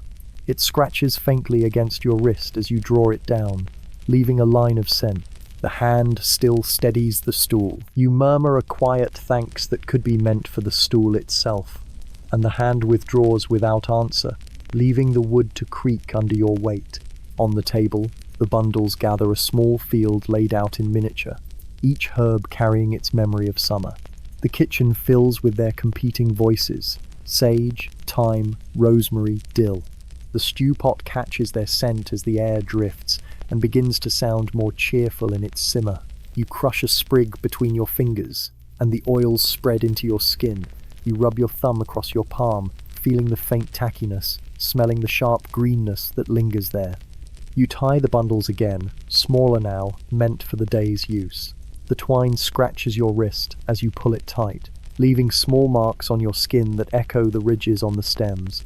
You set the bundles near the hearth where the heat will remind them to release more of themselves into the air. Above, the rafters sway slightly with the draft, empty spaces showing where bundles once hung. The ceiling feels higher now, its beams stretching back into shadow. Dust falls in lazy drifts, lit by a shaft of sun that has finally chosen to appear at the high window. It catches the dust and makes it glow faintly, a soft golden haze against the black beam. You rub your wrists together absently, brushing off the last clinging fragments of sage and thyme. The skin there tingles with scent, sharper than the soap you will use at day's end. You lower your sleeves again, hiding the marks of twine and herb beneath wool. The rafters return to their quiet, hanging shadows once more. The bundles rest on the table, waiting to be crumbled into the stew. The smell in the kitchen is brighter, greener, less heavy with root and smoke. You sit back on the stool and let the fragrance fold around you, as if the air itself had decided to be generous. You sit near the hearth again, spoon in hand, the broth moving in slow circles under your wrist. The motion is small, steady, never hurried. The sound it makes is a faint scrape against copper, as if wood and metal were whispering to each other about patience. Steam rises in soft clouds, carrying onion sweetness, cabbage weight, and the green brightness of thyme you crushed earlier. It curls around your face and dampens your brow, a reminder that kitchens do not need rain to make you wet. You keep your eyes on the surface. The broth rolls lazily, vegetables swaying like monks in procession, turnips bumping against carrots, pale cabbage ribbons drifting past potatoes that dissolve into softness at their edges. The surface breaks now and then with a bubble, each one a polite announcement before vanishing. You follow them with your gaze, not because they matter, but because they give the eye something simple to obey. The spoon's path is the same each time, Circle the rim, brush the middle, lift and lower. A rhythm of circles that leaves nothing changed except the comfort of repetition. Your hand knows it so well that your mind drifts while your wrist continues. You listen to your own breath mingling with the pots. Slow in, slow out, steam in, breath out. The wood of the spoon is dark from years of broth, polished smooth where countless palms have held it. The handle warms under your grip, carrying the fire's memory into your hand. You feel the heat creeping through your skin, resting in your knuckles, softening the stiffness that morning gave you. You do not let go. Across the table, a hand reaches for a bowl. The movement is unremarkable, but the sleeve shifts, and in the shifting you catch the faint outline of fingers brushing a jar. The hand hovers near your side of the table for a heartbeat, then withdraws. The jar remains untouched. The air feels thicker for a moment, though nothing has changed but you're noticing. The spoon dips into the broth, lifts, and pours the liquid back with a thin stream. The sound is quiet, like rain finding its way through leaves. Droplets slide down the spoon's edge, trembling before they fall. You watch them disappear, one by one, into the pot. You stir again, as though to erase the pause. The smell grows stronger as the broth thickens, onions melting into sweetness, herbs unfolding their voices. A sprig of rosemary floats near the surface, its needles darkened and soft. You press it under with the back of the spoon, and it resurfaces stubbornly, as if unwilling to let go of air. You leave it alone. It will soften in its own time. The hand returns, this time carrying a ladle. It dips into the broth just beside your spoon. For a moment, two circles overlap your slow one, their careful one steam rising between. The spoons brush once, wood against metal. A soft clink that should mean nothing. Neither of you comments.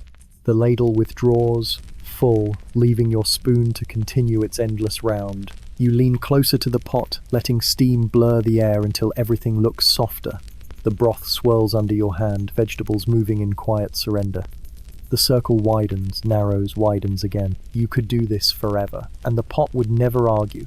You rest your chin briefly on your wrist, the spoon still moving. The circle does not falter. The kitchen fades to hums and crackles and breaths. You feel the warmth on your face, the dampness on your brow, the weight of the wooden handle in your palm. The spoon moves. The broth circles. The moment stays. By the doorway, the row of pegs keeps its strict little order. Cloaks hung like obedient shadows. Hems aligned as if measuring one another. Hoods folded with the dull pride of things that know their place. The stone beside them is worn smooth where palms have pressed while reaching. A polished stripe in a wall that otherwise prefers roughness. The draft lives here, slipping under the door and along the floor, making the pegs click softly as wooden tongues. Today, one cloak has decided rules apply to other cloaks. It hangs 2 pegs away from where it belongs, thrown up not quite inside out, not quite straight, its hem angled toward the hearth as if hoping for attention. The wool shows a darker band where rain marked it and then lost interest. A thread of straw clings to the edge, stubborn as a small idea. The clasp at the throat is half latched, a little open mouth that forgot to close. You notice it because not noticing would require effort. You are bringing kindling from the basket, and your sleeve gathers a cold brush from the draft that owns this corner. The other cloaks behave. This one considers. You pause with 3 sticks in your hand and look without looking, the way one learns to look when kitchens are full of small witnesses that prefer not to testify. The smell here is different from the hearth's breath. Under the usual smoke and wet wool, a thin line of rosemary lingers, not from the rafters, but from oil rubbed into cloth. There is also a faint soap the laundry rarely produces, the kind that leaves no perfume except an absence of everything else. You stand close enough to smell and far enough to deny you were ever near. The peg above the mislaid cloak is lightly scuffed, as though someone reached in haste and changed their mind. You might straighten the rebel out of pity for the pegs if not for the intelligence of your hands, which prefer to seem unhelpful. You set the kindling in the scuttle instead. Hear the rattle of thin sticks becoming future flame, and allow the cloak to continue its experiment with geometry.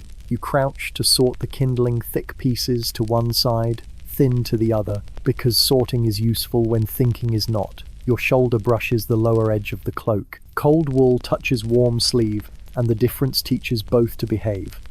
A thread catches on your cuff, thin as a hair, and you free it carefully, as if unwinding a note you would prefer not to read. At the far end of the pegs, another hand arrives with a broom and the casual authority of someone who owns nothing but is responsible for everything. The broom begins its soft sentences along the floor, gathering flower ghosts and the onion skins that slip under benches to dream. The mislaid cloak performs indifference. Draft, you say to the air, which is an accurate remark. The broom agrees by sweeping once across a damp circle on the stone, smudging it into a dark crescent that looks like a thought half finished. 2 fingers tuck a straw from the hem, the gesture professional in a way that refuses to be anything else. You stand and tug the door a finger's width to encourage the draft to choose a new hobby.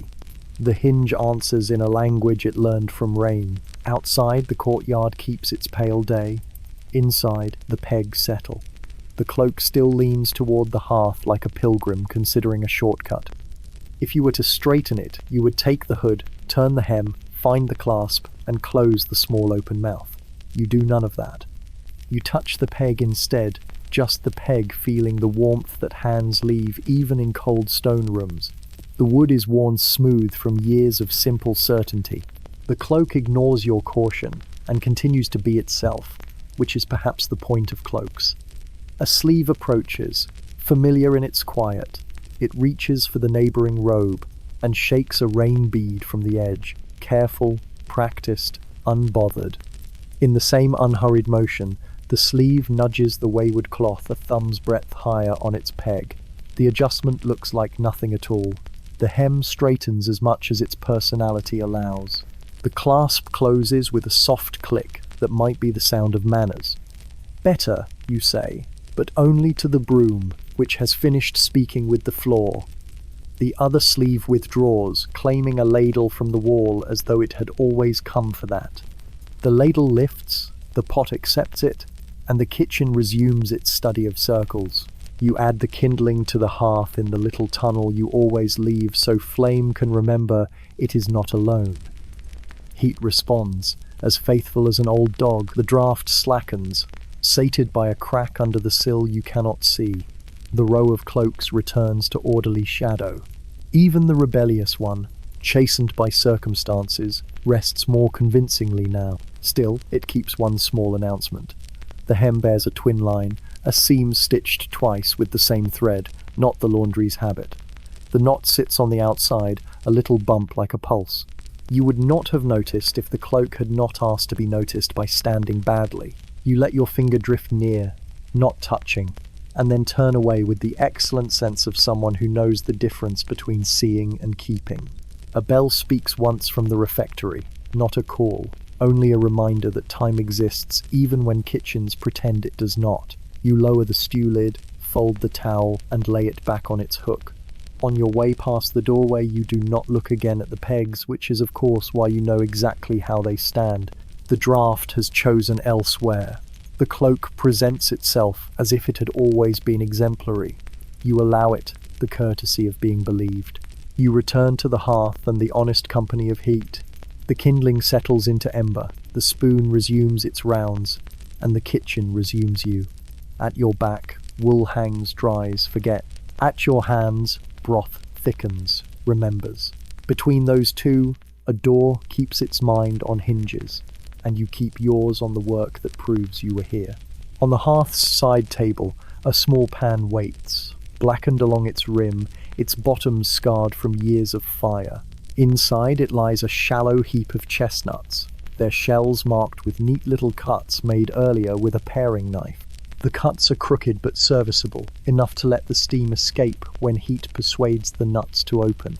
They rest there, like patient stones, dull brown, faintly glossy, where the knife has revealed paler flesh beneath. You shift them into the embers with the flat of a shovel, their shells clicking softly against one another. The fire accepts them with a low sigh, and almost at once, the smell begins. It is sweet, warm, earthy, different from bread, different from stew, yet belonging to the same family of comfort. The air thickens with it, climbing into your nose, settling against the roof of your mouth before you have even tasted. The chestnuts crackle faintly as the shells begin to split along their scored lines. You lean closer, resting elbows on knees, and watch steam curl upward, thin and white against the dark of the chimney. The shells blister and blacken at their edges, some peeling back like lips opening to speak. The sound is quiet but insistent, a language of small, sharp pops. You reach with tongs and stir them, turning the nuts so they cook evenly. The iron grips their hot shells, each one giving a tiny hiss as it shifts position. You drop them back into the embers, and they land with a muffled clatter. The smell grows rich and nutty, almost sweet, with a faint edge of smoke. A hand sets a wooden bowl beside you on the bench, its surface rough with long use.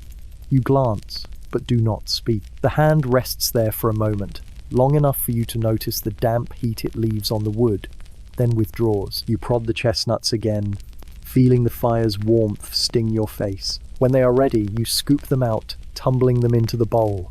Their shells are split and curling back, the pale nut meat peeking through. They hiss faintly as they cool, releasing small wisps of steam-like sighs. You hold one in your palm, turning it carefully before peeling away the brittle shell. The skin clings, dark and papery, but comes free with patience. Inside, the nut is soft, golden, warm enough to sting your fingertips. You break it in half and place one piece into your mouth. It tastes of fire and wood and sweetness hidden in the earth. The warmth spreads across your tongue, and you chew slowly, letting it dissolve into softness.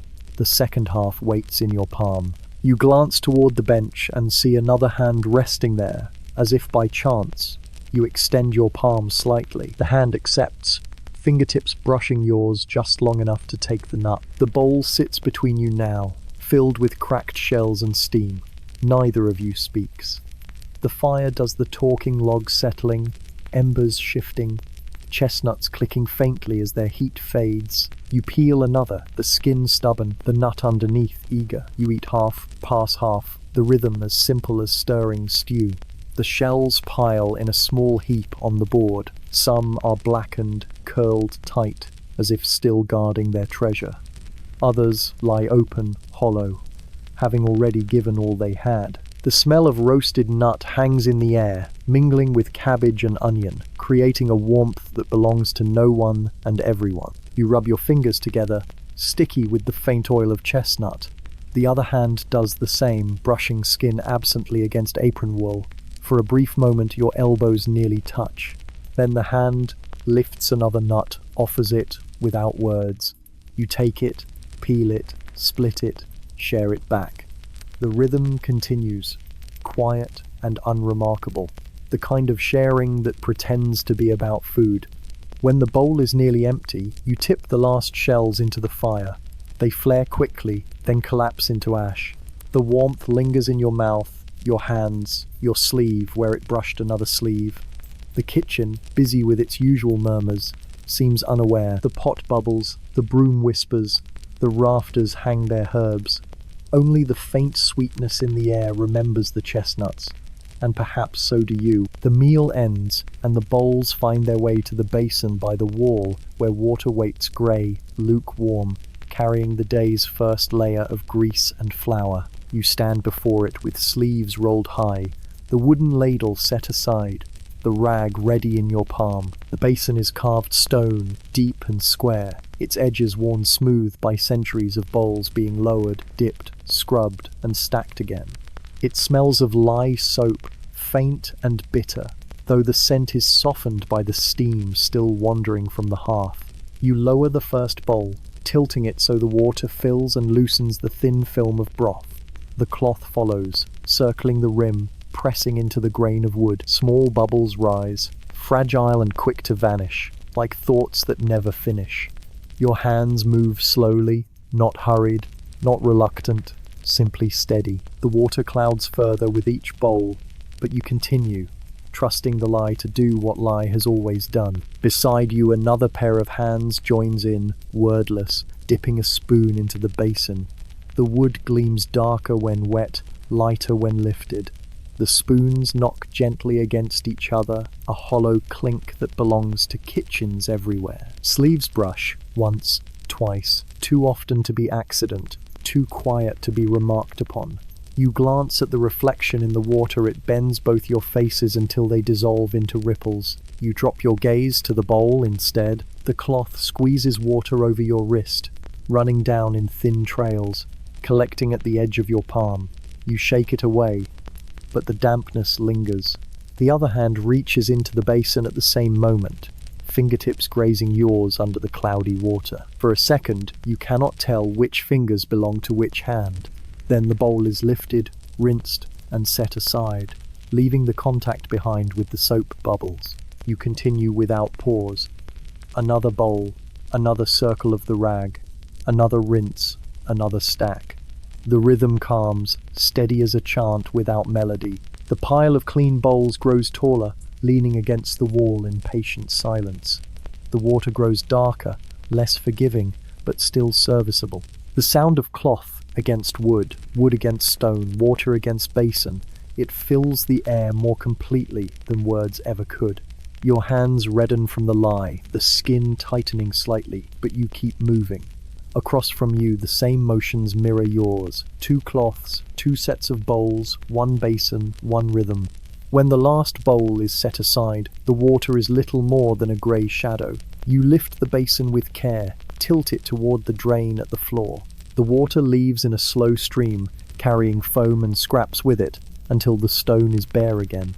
You wipe the rim with the cloth, hang it back on its peg, and flex your hands to ease the sting.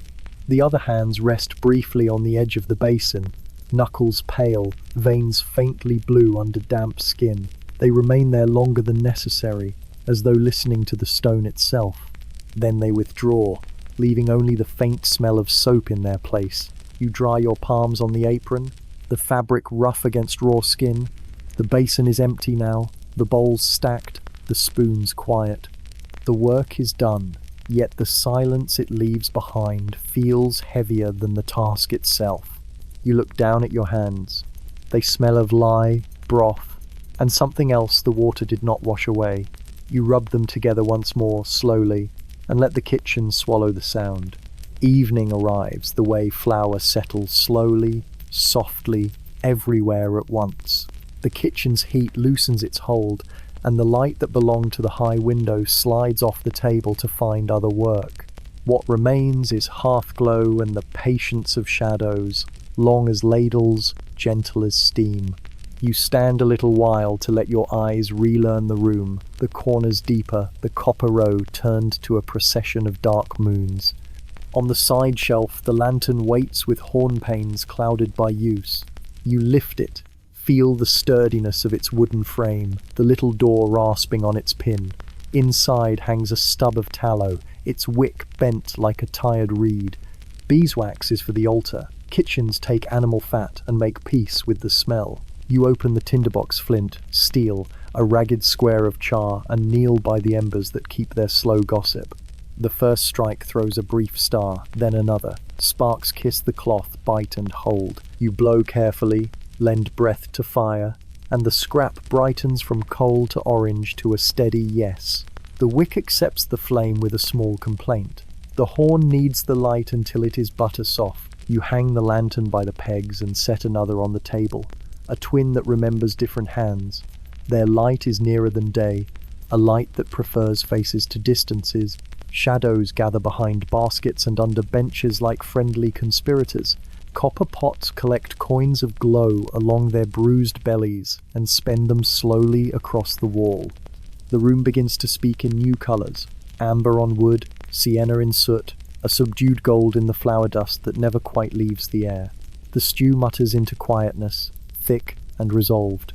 You skim a last pool of fat with the back of a spoon and let it slide into the ash bucket where it will forget being important. The bread on the board shows cooling cracks, fine, pale rivers that mean the crumb has set and will slice without complaint. You trim a wick with the little scissor that lives on a string, The snip is almost lost under the hearth's steady breath. The flame climbs straight, bows when the draft makes a suggestion. You move it a hand's width, and the suggestion is withdrawn. Small negotiations keep the evening gentle. From the corridor, footfalls pass, softened by wool and habit. Voices do not bother with words. They exchange only the weight of breathing and the creak of sandals. The bell will speak again soon, deeper now, saying the sun has left the field. For the moment, the kitchen keeps its own hour, the time of rinsing knives, folding cloths, deciding how much warmth the night should inherit. You carry one lantern toward the storage alcove, its circle of light walking ahead like a tame animal. The horn blurs, edges the barrel hoops, the sacks of rye, the dim wedges of cheese wrapped in cloth to keep them from ambition. Mice have their opinions, written in tiny teeth on a corner of sacking. You touch the rip and tuck it under. The handle warms your fingers. The faint tallow odor insists you are exactly where you are. When you turn, another light moves from the hearth side, meeting your circle, making an almond of brightness between you. The horn panes reflect a face that is both yours and not yours, stretched thin by the little window. For a breath, the two lanterns tilt together, and the twin flames steady, as if surprised to find company. Then you step apart and the almond becomes two coins again, walking back into their separate shadows. On the table, you lay out the bowls for evening brothwood, darkened by many washings, rims smooth as worn stone. The lantern warms their edges, and each bowl holds a small lake of light, shallow and perfectly still. You stand longer than necessary, counting the lakes, not because the number matters, but because the counting itself is sleepy and kind. You slice the bread. The crust yields with a civilized protest. The knife's whisper almost polite. Crumbs leap and then calm themselves. You lay the slices like shingles, overlapping just enough to look intentional. A heel goes to its old place near the hearth. Tradition is a habit that does the remembering for you. The lantern near the pegs shows the line of cloaks at rest, their shadows taller than any of you manage in daylight. One clasp gleams recently closed. You do not investigate shine, you respect it from a distance. The draft plays at the hem of a robe, loses interest, and goes off to annoy the door. You bring the second lantern to the hearth and check the stew's bottom where sticking likes to begin its career. The spoon travels the curve of the pot with a sound like a finger around a bell. Nothing has burned. The evening approves your attention. You put that approval away with other small satisfactions, stacked neatly, easy to reach when sleep will not. Low light invites smaller noises. A faint tick from timbers letting go of day's heat, ash settling into new shapes, the soft hurry of a moth discovering the horn pane and changing its mind. You open the lantern door, and the moth escapes without scandal, leaving only a memory of powder and a better opinion of doors. From somewhere just beyond the table comes the sound of a breath held and then released. The lantern makes an ordinary halo on the board, and two hands enter that circle to fold a cloth, edge to edge, then again, square upon square. You add your hands without asking, and the cloth becomes obedient under 4 thumbs instead of 2. Knuckles touch in a corner, as if the square could not be convinced without that last small agreement. The cloth is set aside. The light keeps its halo. You blow gently across the stew to lift a skin that would prefer to exist. Steam threads the lantern beam, turning the light into something you can nearly see moving. Shadows inflate against the wall your own, the spoons, the long neck of a ladle practicing heroism in case the night requires heroes. You carry one bowl to the door for the porter who eats late. The corridor fits the lantern's circle over each stone like a measured blessing. At the threshold you pause, because the air there is cool and tastes of damp lime. The bowl's warmth travels through your fingers into your wrist, telling your pulse a kinder story. When you return, the kitchen receives you as if you had not left at all. It will be night soon. The lanterns will multiply and then diminish. Wicks pinched, flames persuaded to surrender while a few coals are bullied into survival for morning. For now, the light is enough to draw faces near and push corners farther away. You stand between the two lanterns and let their warmth gild your hand. The horn panes cloud and clear, as if the light itself were breathing. You set one lantern nearer the bench where you will sit in a while, not to do anything sensible, only to borrow the kind of quiet that has weight. The flame answers with a small, upright confidence. Around it, the room gathers into a circle that fits inside your chest. Most of the day's work has left your hands, but a little of its heat remains, and the evening makes use of it, turning work into rest, the way tallow turns into light. You listen for the bell, and hear, before it, the lantern itself. A faint tremor as hot air climbs, the gentlest rattle when a draught remembers an adventure. You breathe in smoke, tallow, bread, the ghost of rosemary. You breathe out and watch nothing change.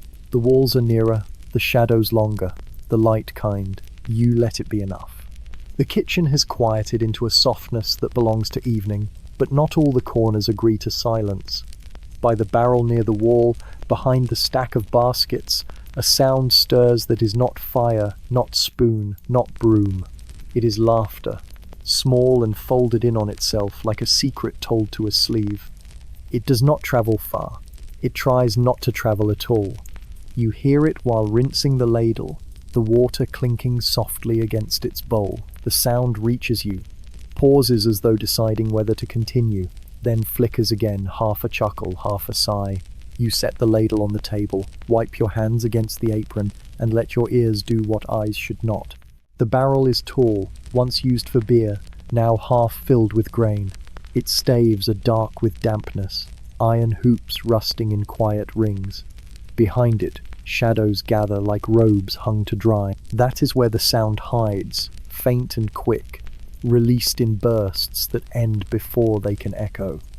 The laughter is careful, worn close to the chest, the kind that dares only when the fire is busy looking elsewhere.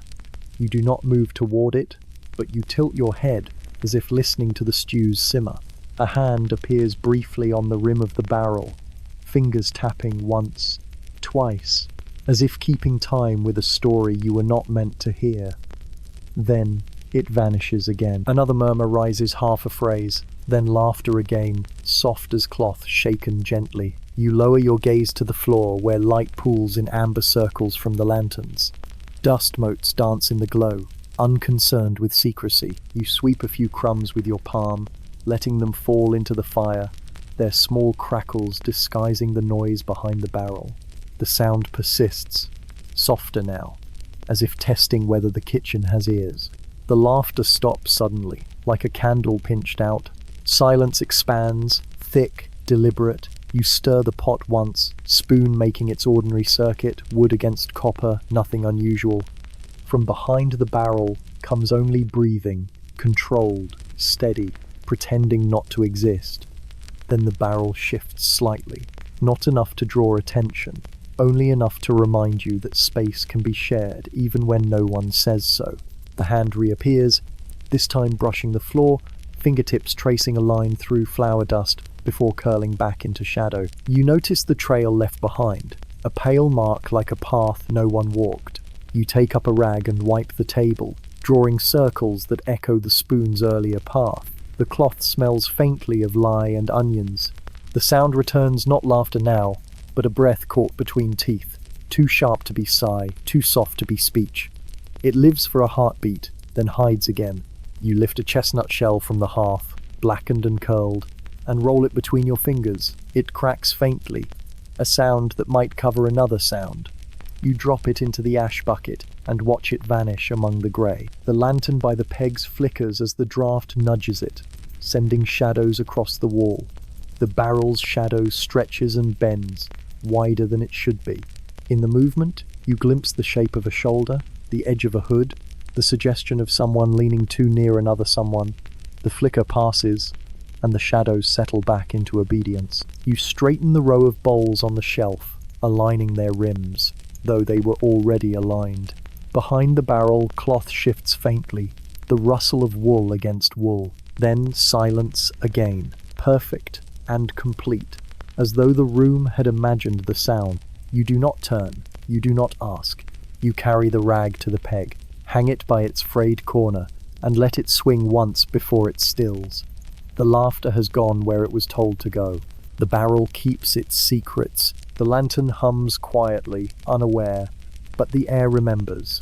The air is thicker now, warmer, as if it has swallowed something and chosen not to speak of it. You breathe it in, slow, steady, careful not to disturb the silence. You breathe it out, slower still, and the kitchen accepts the breath as though it belonged to the room itself. The kitchen is hushed, yet not empty of presence. The fire breathes in low embers, no longer snapping, only glowing. The air carries a mild sweetness from the dried apples that were sliced earlier, their skins curling at the edges, their scent clinging to the rafters. You move slowly across the flagstones, your steps softened by the habit of silence. Near the long table, the benches stand abandoned, their wood polished only by years of robes and hands. The shadows of the benches stretch into the floor, stiff and angular, unlike the softer ones cast by the barrels and sacks. You place your palm briefly against the bench, feeling the cool grain beneath your fingertips. The wood hums with stillness, as if holding on to the weight of earlier bodies. At the far wall, a window sits shuttered, its cracks allowing thin stripes of night air to sneak in. The air is damp, carrying the faintest trace of pine smoke from the outside. You pause, pressing your hand near the shutter, and feel the draft slide along your skin. It is a small reminder that beyond these walls lies a darkness, broader and freer than the one you stand in. The copper pots hang silently, suspended from their hooks, their curved bellies catching and bending the lamplight. Each one holds its own reflection, dim and elongated, as if the kitchen itself were stretched into a quieter world.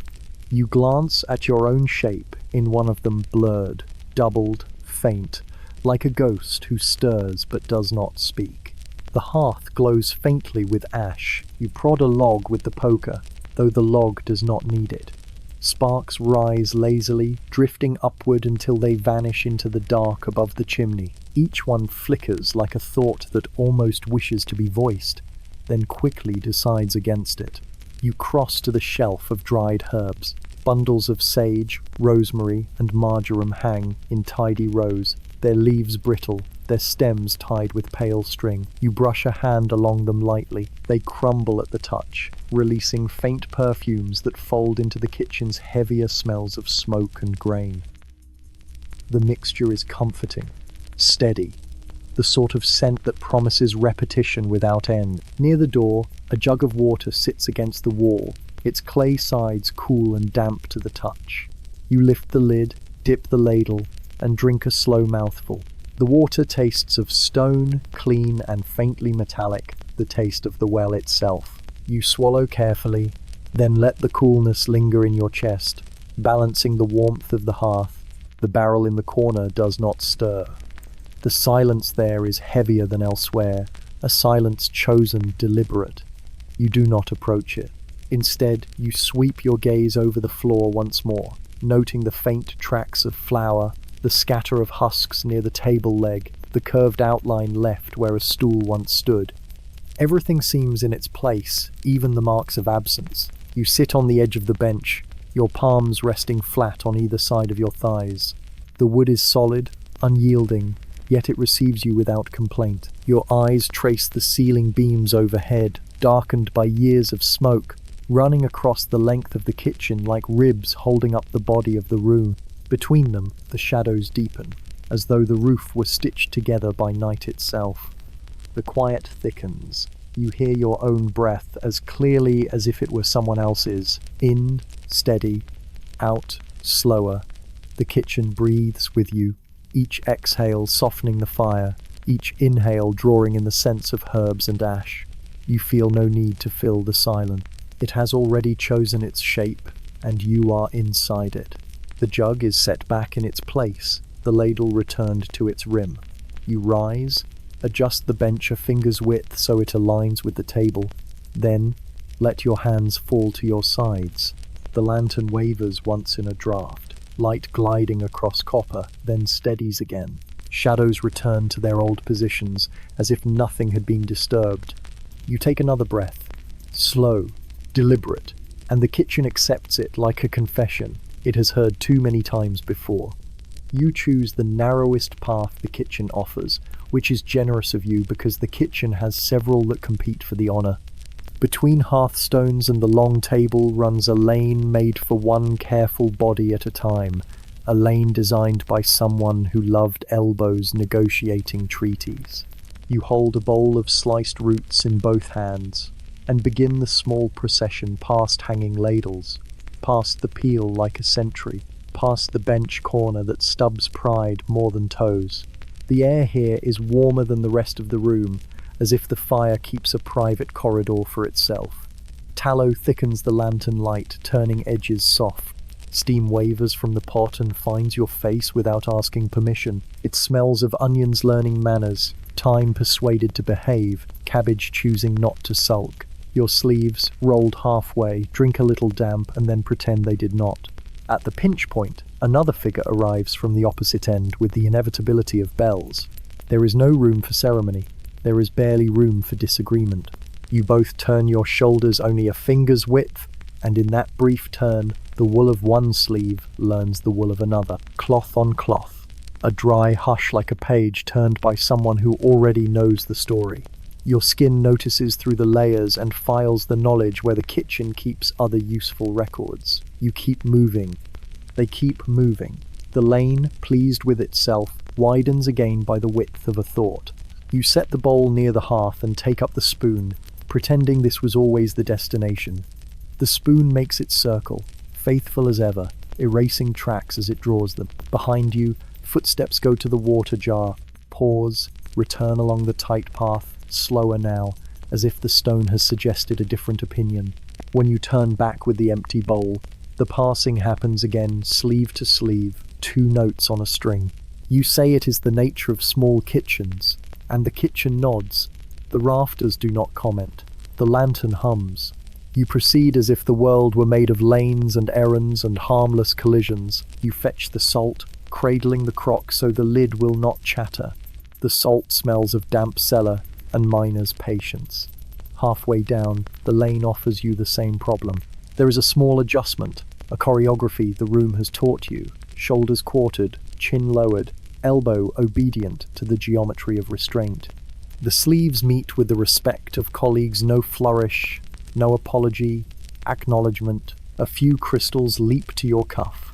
You brush them off and leave a pale constellation the cloth will carry until washing teaches it humility. At the table you pinch rosemary between finger and thumb. The needles prick your skin with friendly insistence, and resin tints your pulse. Steam gathers on your brow again, the kitchen's way of making you honest. On the return with the herb, the sleeve returns too, as if summoned by time and coincidence. The graze is softer now, possibly because both sleeves have learned each other's argument. The herb brushes their wrist. A brighter scent rises, sudden and brief, like a door almost opened. A ladle clinks. A log settles. The peel, without moving, approves. You tip the rosemary into the pot, and the broth accepts it as though meant for that exact inch of surface. You stir. You do not look up. Looking up would make the lane wider, and the lane prefers its vocation. You take the bread knife because the loaf has cooled. On the return, the narrowness offers its lesson yet again. Your free hand rises, palm open, and for a brief, accidental moment meets another palm doing the same sensible thing, guarding bowls, guarding ribs, guarding nothing in particular. Wool follows wool. Skin, separated by cloth, pretends not to care. You pass. The knife continues toward the board as if knives had thoughts to keep. Slices fall, tidy shingles, crumbs assemble into small geography along the wood. You align the slices, because alignment spares the room decisions. A heel goes to the hearth. Tradition dislikes surprises. You carry 2 pieces to the pot for a moment's steam, then back along the lane. The sleeves find each other in transit with the accuracy of habit. You offer 1 slice. It is taken, the edge damp with heat. Your fingertips staying a fraction too long because the crust insists on being difficult. No one speaks. The kitchen is eloquent enough. Copper catches a square of lantern and turns it into a coin you will not spend. A drip discovers the basin and is content to be singular. You taste your own slice and taste the day. Grain honest as stone, a shadow of smoke, the faint persistent note of rosemary that refuses to be quiet. On the next pass you carry the small jug of beer, its lip whitened from careful tapping. It sloshes a modest argument with each step, but manners prevail. At the pinch point, sleeves consult yours tilting, theirs lowering, and the jug travels through that tribunal without spilling. The satisfaction is small and sufficient. You set the jug down, and the room resets around the placement as rooms do when they trust you. A moth touches the lantern horn and changes its plan. You smooth your sleeve, find a stray rosemary needle, and leave it there because the cloth seems pleased to have acquired a story. The lane, having supervised these negotiations, releases you into wider stone. You stand a moment with empty hands and feel the ghost of wool along your forearm, warm in memory, cool in fact. You rub the place once, as if testing for flour, and discover only the idea of being touched, busy and light, and, like steam, unwilling to be held. You return the bowl to the shelf, the knife to its hook, the jug to its shadow. The sleeves keep to their duties elsewhere. The kitchen, soothed by proper arrangements, lowers its voice another notch. You walk the narrow path one last time with nothing to carry, just to see if the space remembers you. It does. The brush does not come, and that too is a kind of touch. You turn back to the hearth. The spoon waits for circles. Night leans closer to the horn panes. Somewhere a cloak dries itself into better manners. Your sleeves settle at your wrists as if they have never had adventures. You lift the spoon and begin again, not because anything demands it, but because repetition is the one romance the kitchen publicly approves. You set the spoon down and decide the mortar has waited long enough. It sits on the shelf with a mild patience, the stone bowl shadowed by a pestle that looks heavier than it needs to be. You cradle it with both hands as if stone could break, and carry it to the table where garlic has arranged itself in small white argument. You peel the cloves slowly, as though removing parchment from a secret charter. The skins curl away in papery sighs, gathering like confessions on the board. You place each bare clove in the mortar, one after the other, their pale gloss catching the lantern's dull encouragement. The pestle descends in measured rhythm, stone on stone, a muffled percussion the rafters do not object to. The smell rises quickly, sharp, awake, unwilling to pretend otherwise. It mingles with the calmer herbs, jostles with the onion, makes the cabbage nervous. You grind with steady turns, pressing down, circling, listening to the scrape that becomes smoother as the cloves surrender. The paste forms, creamy and insistent, a flavor that will not be quiet even when folded into broth. As you lift the pestle again, footsteps join the rhythm, soft leather crossing stone. You do not look up. You add a pinch of salt to the paste. Fold it with the pestle's round weight. Let the grains dissolve into the mixture with a faint rasp. A shadow leans closer to the table, then shifts away again, considering. You scoop the paste with a wooden spoon and carry it to the pot. The lane narrows again, as it always does at the worst moment, and the sleeves remember their arrangement. They brush once more, deliberate by accident. A faint warmth lingers through the wool. You pretend your grip on the spoon required such steadiness, though the kitchen knows better. The paste hits the broth with a soft bloom, garlic releasing its opinion into everything else, insisting on its presence. You stir until it dissolves, until the surface swirls with traces that quickly disappear. The broth is changed now, less patient, more certain. Returning to the table, you find more cloves waiting. You repeat the peeling, the grinding, the folding, because kitchens prefer repetition.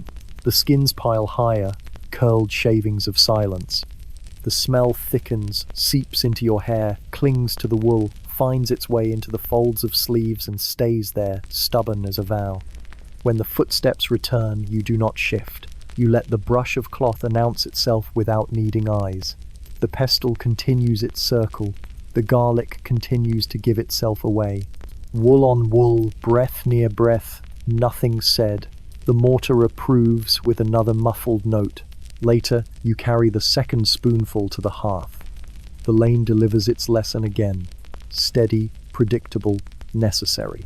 You balance the weight, careful not to spill. Cloth grazes cloth, warmth grazes warmth. The broth accepts another secret and stirs itself into deeper comfort. You set the spoon aside, wipe your fingers on the edge of your apron, and breathe the kitchen's new air dense with garlic, heavy with steam, softened by tallow light. The stone walls hold it close, unwilling to share it with the world beyond. You return the pestle to its place. The mortar rests, lighter now, content. You gather the skins into your palm, dry curls brittle against your skin, and drop them into the embers where they flare briefly and vanish without ceremony. For a long moment you stand still, sleeves quiet at your sides, the faint memory of wool brushing against wool persisting more clearly than the sound of crackling fire. You let it remain, as kitchens allow such things to remain, tucked into the ordinary rhythm, folded into garlic and salt and steam. You take up the ladle again, its long handle warmed by the fire, its bowl darkened with use. You dip it into the pot with a slow, circular tilt, careful not to let the surface complain. The broth rises, thick now with the company of garlic, herbs, and the quieter confessions of onion. You lift it, steam unfurling like thin banners, the scent filling the air with a calm that is not entirely calm. The ladle hovers for a moment, as if waiting for a decision. You turn toward the row of bowls, earthen and plain, their rims uneven but trustworthy. You pour gently, letting the broth fall without splash, watching it pool in muted ripples until the clay seems warmer for it. One bowl filled, then another, the rhythm steady, the silence agreeable. As you move to the third, the kitchen shifts again. The lane narrows where it should not, and sleeves resume their practiced arrangement. Wool slides over wool, soft enough to seem accidental, deliberate enough to be remembered. You tilt the ladle without falter, though your wrist grows conscious of its own movement. The broth does not complain. You set the bowl down, careful on the table's uneven edge. The bowls sit together, steam rising in small, fragile towers. They lean into each other as though whispering, their surfaces catching the tallow light. You ladle more, your hand steady, the kitchen air heavier now with both garlic and wool. The footsteps pass behind you, measured, leaving the faintest current of air. You pause only to wipe the ladle's handle with a cloth, then dip it again. The fourth bowl receives its portion, a little less than the others, though it does not mind. Kitchens accept unfairness, without complaint. When the last bowl is filled, you arrange them in a crooked line, their clay rims glowing faintly. You step back, letting the steam rise in a shallow fog, drifting toward the rafters where smoke already lingers. The room feels smaller, though not unpleasantly so. You set the ladle across the pot's rim, balanced like a bridge. The handle extends toward the lane, uninviting yet not forbidding. Sleeves drift near again, brushing once more, as if reminding the cloth of its purpose. You keep your gaze on the bowls, though the warmth through wool is far more insistent than steam. You carry the first bowl to the side table, careful with the uneven stone floor. The liquid shivers slightly but holds. You place it down, return for another, repeat the war. The lane obliges with its narrowness, ensuring that sleeves find their conversation again and again. The bowls multiply at the side table, their steam mingling, forming a quiet chorus of warmth. When all are set, you stand before them.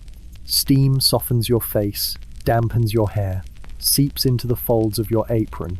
You breathe it in, garlic clinging to every part of you now, a scent impossible to forget. The kitchen approves, its silence thick, its air warmer than stone should allow. You take the ladle once more, stir the pot lazily, watch the broth circle itself, unwilling to end. The pestle and mortar rest nearby, their task complete, but their presence still felt. You wipe the rim of one bowl with the cloth, smoothing a small spill into invisibility. As you lean over, the sleeve brushes again, the wool pressing with such slight insistence that the cloth forgets its neutrality. You finish the motion, step back, leave the bowl cleaner than before. The sleeve withdraws, patient, unhurried. The bowls remain, waiting, steam rising into the dim rafters. You rest your hand on the table's edge, feeling its rough grain, its history of spilled broth, scraped knives, and elbows that lean too long. You let the warmth linger on your arm, softer than stone, heavier than steam, as the kitchen holds everything in its quiet, ordinary embrace. The bell begins before you expect it, a low iron voice rolling across the cloister like a tide that has remembered the shore. It does not call, it collects. One long note, then a pause, then another, that seems to find its echo inside your chest. The bowls on the side table shiver slightly in their steam and settle.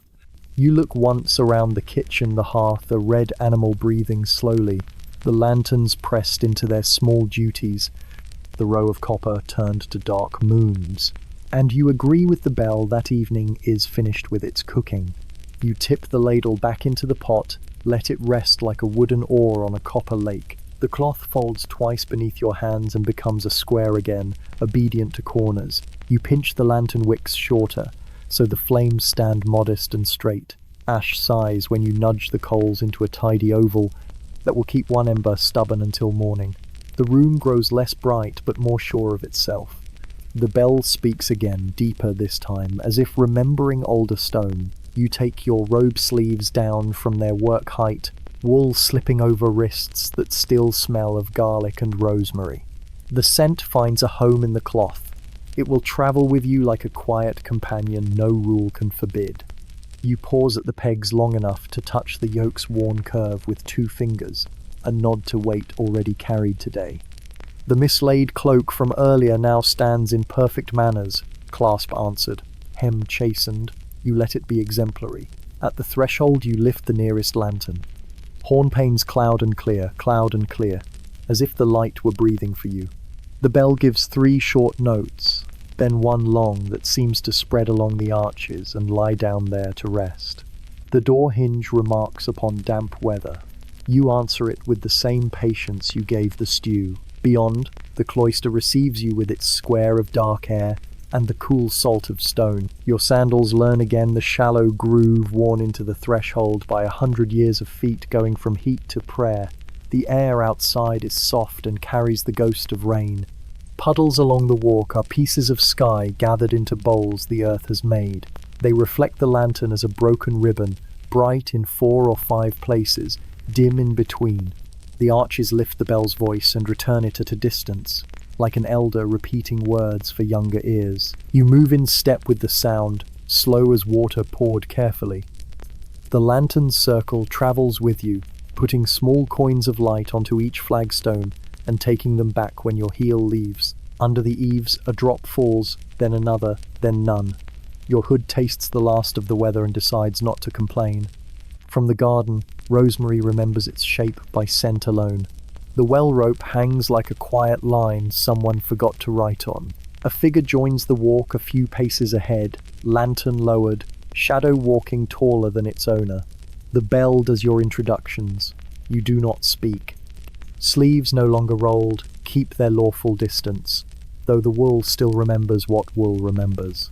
The kitchen's warmth clings faintly at the small of your back. The corridor's cool settles on your cheekbones. You carry both temperatures, and the body, clever, makes them one. You pass the courtyard barrel that earlier debated laughter with the shadows. It is now only a barrel, answering the bell with wooden silence. A snail writes a wet comma across the stone lip. The sentence of night continues without needing your grammar. Your lantern touches the herb bed, and the time returns a scent not much larger than a thought. At the chapel steps, the bell voices its last long note and lets it lengthen into quiet. You lift your foot to the first rise and feel the familiar protest in your knee. The lantern notices and kindly brightens the next stone. Hands yours and not, yours find the same patch of smoothed wall at the same time. Skin meets cooled limestone through sleeves. There is nothing to see, and it is seen. You remove your hand first, because someone always does. Inside, the chapel holds a colder sort of air, one that folds sound into itself and returns it as hush. Beeswax keeps its soft dominion over the candles. Horn gives up its place to flame. You set the lantern where it belongs by the door, watching its shorter light find comfort among taller lights. Shadows stack themselves into pillars. The ceiling hides whatever it has chosen to remember. Robes whisper along the benches. Wood answers with a murmur as old as the building. You follow the aisle that has always been your aisle. Your place receives you without remark. Knees bend, wall sighs, breath evens. The day loosens its hands where it has held the body too firmly. Garlic lingers on your fingers when you fold them. Rosemary is a thin border across the knuckles. Soap, a distant treaty signed but not celebrated. Chant begins, low as water in a cistern. The tones move without hurry, one note making room for the next like bowls placed in a line. You do not sing loudly. You let the voice ride the breath you already have. It travels across your tongue and meets the taste the kitchen left there. The two become one shape and do not argue. The words, memorized until they no longer need meaning, rest against the palate and dissolve like steam. Around you, the community leans into the sound. Shoulders square themselves by long practice. Heads tilt in the same patient angle.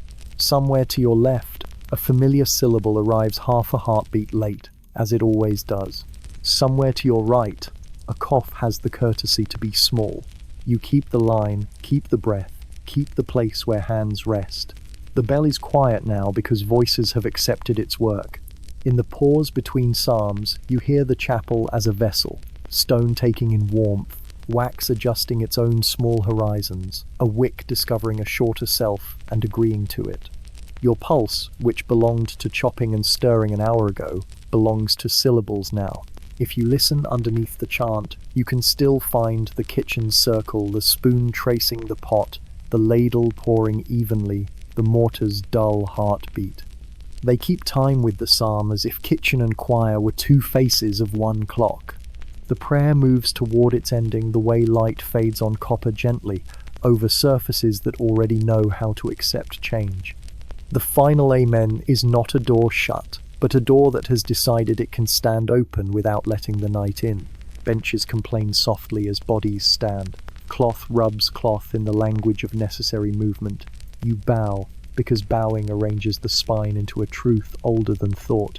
When you turn, the lantern at the door remembers you, and grows friendly again. Outside, the cloister air has chosen coolness over damp.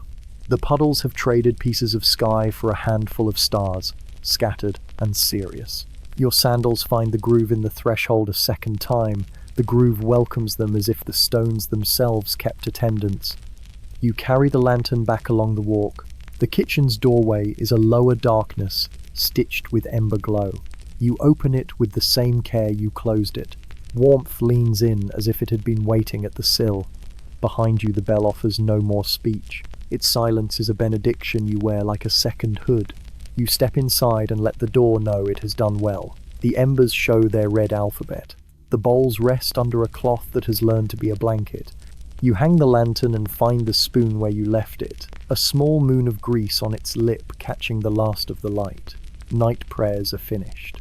The kitchen, having waited politely, accepts you back without questions. You breathe once, taste beeswax and garlic together, and agree that both belong to the same house. The kitchen, at this hour, has its own voice.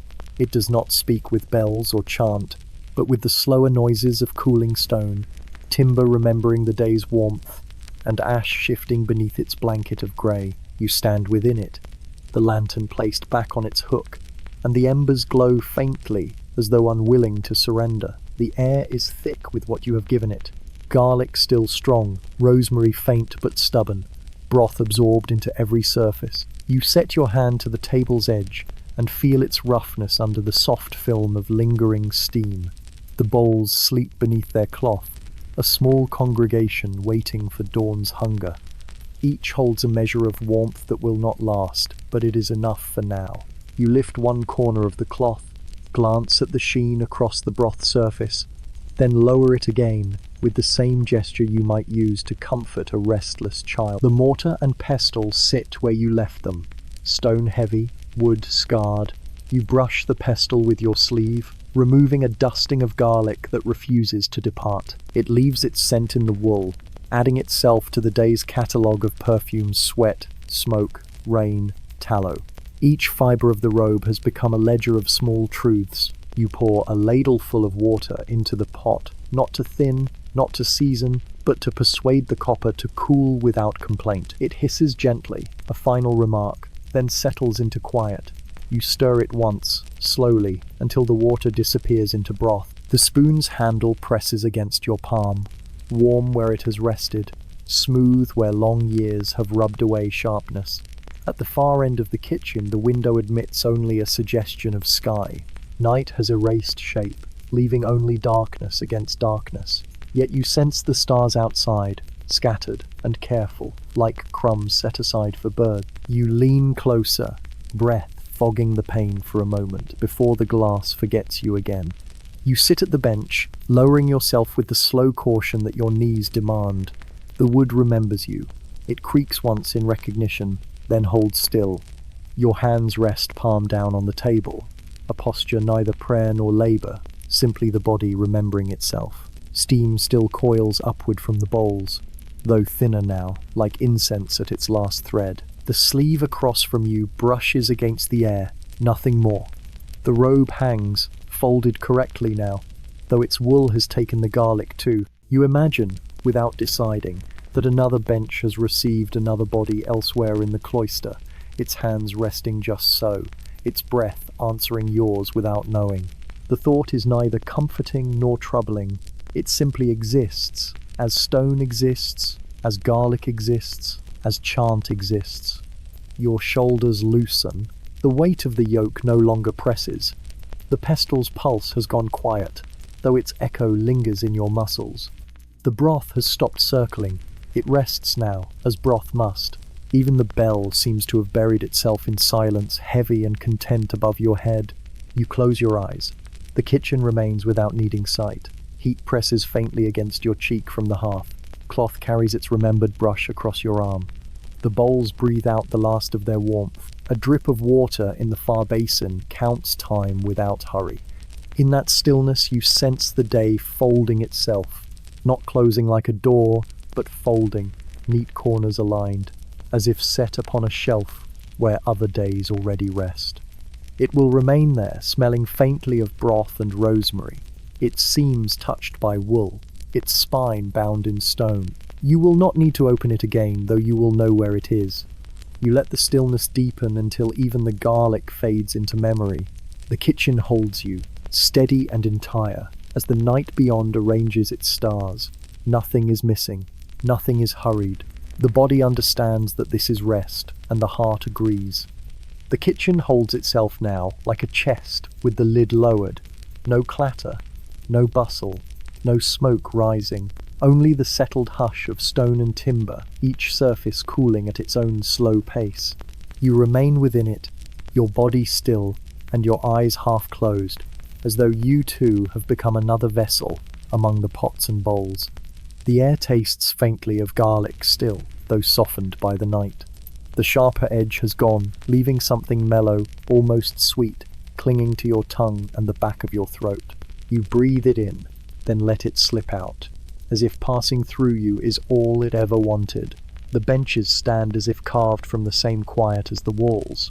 You brush your palm across the wood, feeling the grooves cut by years of knives, the polish of countless elbows, the small burns where sparks leapt from the hearth. These marks speak without voice, saying only that the kitchen has seen what you have done and will see again tomorrow. The bowls under cloth hold their silence too. The broth within has lost its steam, yet its scent still rises when you lift the corner. You replace the cloth gently, as if to tuck it back into bed. The ladle rests nearby, not needed now, but not forgotten either. Its wooden curve gleams faintly in the dim light, the kind of sheen that lingers long after hands have left it. From the ceiling, herbs hang in brittle wreaths. They move slightly with the draught, leaves brushing against each other like whispered agreements. Rosemary, sage, marjoram, all softened by time, all shadows of what they once gave. They dangle above you, as though keeping their watch until dawn. You shift your feet on the flagstones, their coolness reaching through the thin sole of your sandal. Each step you take sounds deliberate, yet muffled by the night's heaviness. The stones return no echo, only the acknowledgement of weight passing across them. You pause, let yourself feel the chill travel upward, steady and grounding. The window shows nothing now. It is a black square, framed in thick stone, without star or moon to lighten it. You lean closer, watching your breath paint pale circles against the cold glass, then fade. Beyond, there is only the unseen courtyard, the cloister arches, the garden asleep beneath dew. You know it is there even without sight, the same way you know the bell waits above, patient until it is time. Your body folds into the bench again, your robe heavy and still about you. You lower your head, resting your chin against your chest for a moment, and feel the weight ease from your neck. The silence presses, not harsh, but full. It asks nothing, it demands nothing, it only surrounds. You hear the faintest drop of water in the basin, a rhythm without pattern, as though the kitchen itself has chosen to count time differently. The sound is small, yet it marks the space as surely as a psalm sung in the chapel. You listen, and then you stop listening, letting it fall into the background where it belongs. The warmth of the hearth has nearly gone, but a thin thread of heat still lingers, weaving its way across the floor. It touches your ankles softly, as though reluctant to leave. You let it stay as long as it chooses, knowing it will fade when it is ready. You close your eyes more fully. The scents, the sounds, the textures remain around you like layers of cloth. Garlic softened, broth asleep, herbs dry and fragile, wood worn smooth, stone cooling slowly. Each detail folds upon the next until they blur into one fabric, wrapping you without seam. Your breath evens. The day has ended. The kitchen has ended. You rest in the space between, not moving, not needing. The monastery holds you. The silence holds you. And the night itself has made a place for you among its darker hours. The monastery drifts into a deeper quiet, as though the very walls have begun to breathe more slowly. You sit where you are, unmoving, with only the faint press of wood against your back and the low chill of stone beneath your sandals. The rhythm of the day is finished, folded into the night like parchment set aside, its ink still drying but no longer meant to be read. The scents have dimmed now to shadows, garlic, broth, herbs, bread, each one faint, each one softened, until they seem almost imagined. They drift together and become one single fragrance, not sharp, not strong, simply present. You breathe it in without thought, the way you might breathe in the air of a cloister garden, knowing it has always been here, waiting. You hear almost nothing. Only a wooden beam shifting quietly as it settles into its own rest. Only the faint slide of your sleeve when you move your hand a little. Only the hush of your own breath passing in and out, steady, even, calm. The darkness deepens at the edges of the kitchen. Corners disappear. Doorways become part of the wall. The window no longer shows even the faintest glimmer. It is only blackness, full and still, like a cloth drawn over the room. You do not need to look beyond it. Everything you need is here, within these stone boundaries that hold and soften you. The longer you remain, the heavier your limbs feel, as though the quiet itself has settled into them. Your shoulders loosen, your hands rest easily in your lap, your eyes hover just behind their lids. You are part of the night now, folded into its rhythm. Nothing is urgent, nothing is waiting, only sleep, as calm as stone. We hope this glimpse into old customs has been a calm and pleasant one. If it made you curious for more, you can like, share, or leave a kind comment. And if you wish, subscribe to be here for the next unhurried tradition we explore together. End of script. Sweet dreams.